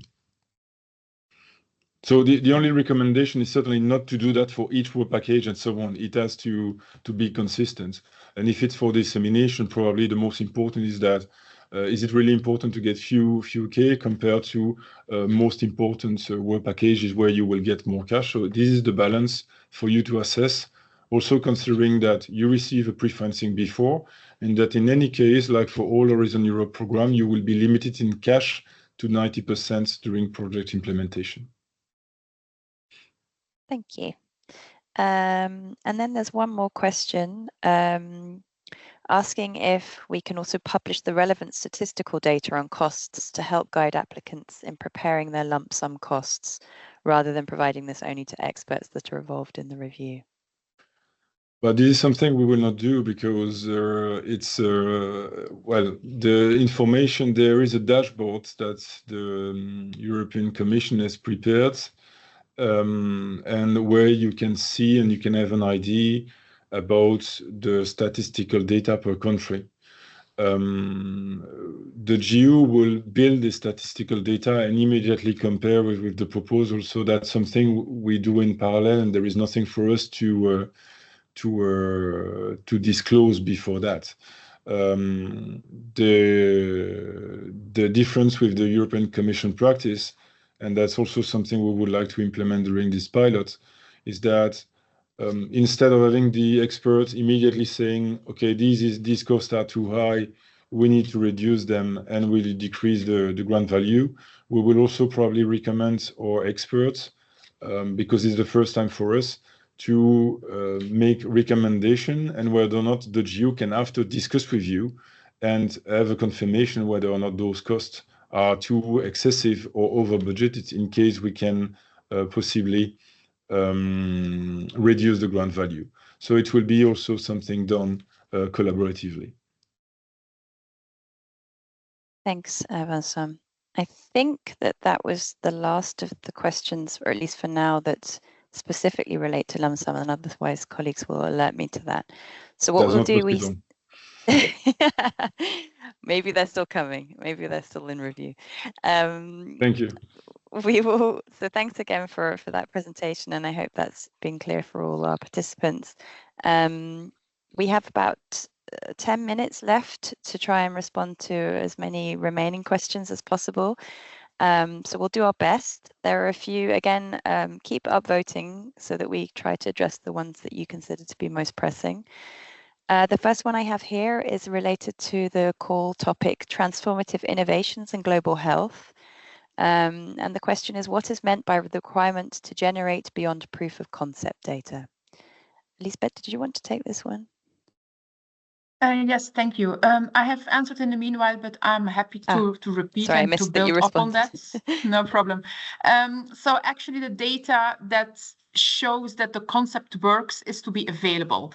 This can be based on a small sample size. It can be based on a part of the population or a part of the region, but there is to be a concept available that it works. And then the funding that we will assign, it's to build a bigger package, to give to have a bigger sample size, to have a more robust data package, to include representative populations, representative regions, to ensure that we have a package that is then part of the file to seek for approval. For example, and I give an example, for example, if you use a vaccine intradermally instead of intramuscularly, there should be already some data available that intradermally it works. There is an uptake of the vaccine. It is insufficient to really put it as a part of the file, but we have some signal that it works. And then this call is about generating more data to have a full package to the authorities. I hope this clarifies the question. Thanks, Lisbeth. The next question is around the fellowship call. And the question is, what is the expectation for the European institutions in the consortium, given that fellows must conduct their masters in sub-Saharan Africa? Jean-Marie, did you want to take that one? Or to pass to a colleague? So the European partners, or in fact those that may join the consortia based outside Europe and Africa, is to be part of those who provide training, could be. And what you will notice, there are these three elements: biostatistics, epidemiology, and modeling. Depending on those who offer training in these three areas, there could be members of the consortia who are based in Africa and Europe or outside those two continents who will be part of this consortia and can give can host fellows, for instance, or not necessarily host, but provide expertise in those three areas I was mentioning. So the European members first will have to be in for that eligibility element and can play a role in the training. Thanks, Jean-Marie. The next one is around the training hubs. It is anticipated that each hub trains 50 fellows, or are 50 fellowships to be spread across the 5 hubs that are funded. Is it expected that all the fellows funded by one hub are based on a single institution for training, or can they be spread across different partners across sub-Saharan Africa? This is several questions at once, so I hope you're paying attention, Jean-Marie. And there's one more. Is it anticipated that there would be a single cohort recruited, or should the hub recruit over several cohort years? If you want me to repeat that as we go along, I can. But I can just quickly respond the way I understood it. The first element, this call wants to diversify. So recruiting from multiple corners of sub-Saharan Africa would be important to have that capacity spread across the region. So the cohort should really cover a lot of geographies. Now, the number of projects expected to be funded under this topic will be called hubs, but each hub will be a consortium, a project on its own. So project A will sign a grant agreement and will have a project to implement and can do its own recruitment. Project B will do its own. So there will be several hubs, and they don't have to harmonize their plan, but we'll be looking at them as hubs, but there'll be separate projects. Maybe something else that I don't know if I covered those multiple questions. It is the idea of one cohort versus multiple. You will see that there is a component of masters. The biostat and epidemiology, they have to get master certifications, and those looking at the duration of projects, they could be selected maybe in one cohort, maybe two, but those will be doing modeling. Depending on the length of proposed modeling courses, we expect that they will be recruited in multiple batches. Maybe if the modeling course is a couple of weeks or a couple of months, then consortia, the hubs will be able to launch calls for modeling courses multiple times throughout the grant duration. I hope I addressed all, but Elizabeth, Loha, did I want to add something? No, I think you addressed that question. Thanks. The next one, and we will only have time for a couple more now, but the next one is on the transformative innovations in global health, asking if the scope includes malaria. My understanding is yes, but please correct me if wrong, colleagues. So that is responded That's correct. to. Malaria is included. Great, thank you. And then we have one coming back to the regional networks of excellence and the epidemic preparedness consortia call, asking if this is aimed at epidemiology research and diagnostics or at development of vaccines and antivirals, or both. So that particular call will not conduct clinical trials itself, but epidemiological studies, for instance, to do preparedness work in case of future outbreaks.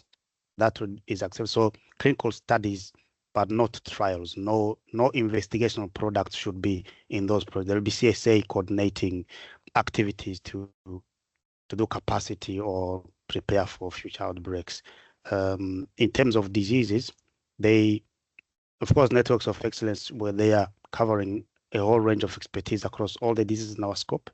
And here, this particular new topic, because it adds this work on the pathogen of epidemic potential, we expect a lot to be done on those pathogens that we know are common in the regions we work with the epidemic potential element. So I'm not sure if this is the question which was being asked, but it is the idea that the disease that are in our scope are part of the scope of the projects.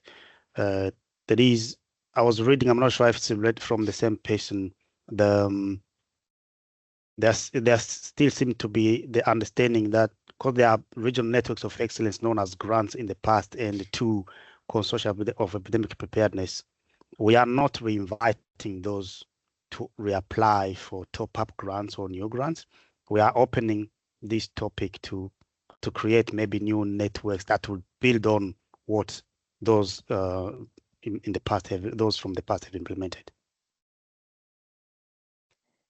Thank you, Jean-Marie. Okay, I think we have time for maybe one last question, and this one is on transformative innovations in global health topic again. It's again about what can be covered, and the question is, can it be any computational approaches, digital health, etc.? Did you want to just expand on that? Thank you. Thank you for the question. It is indeed a very broad topic, and by principle, I want to say that if it's not excluded by the outcomes by the scope specified, by principle, it is included. So this is really indeed a broad topic, which is an opportunity, I think, for many of you.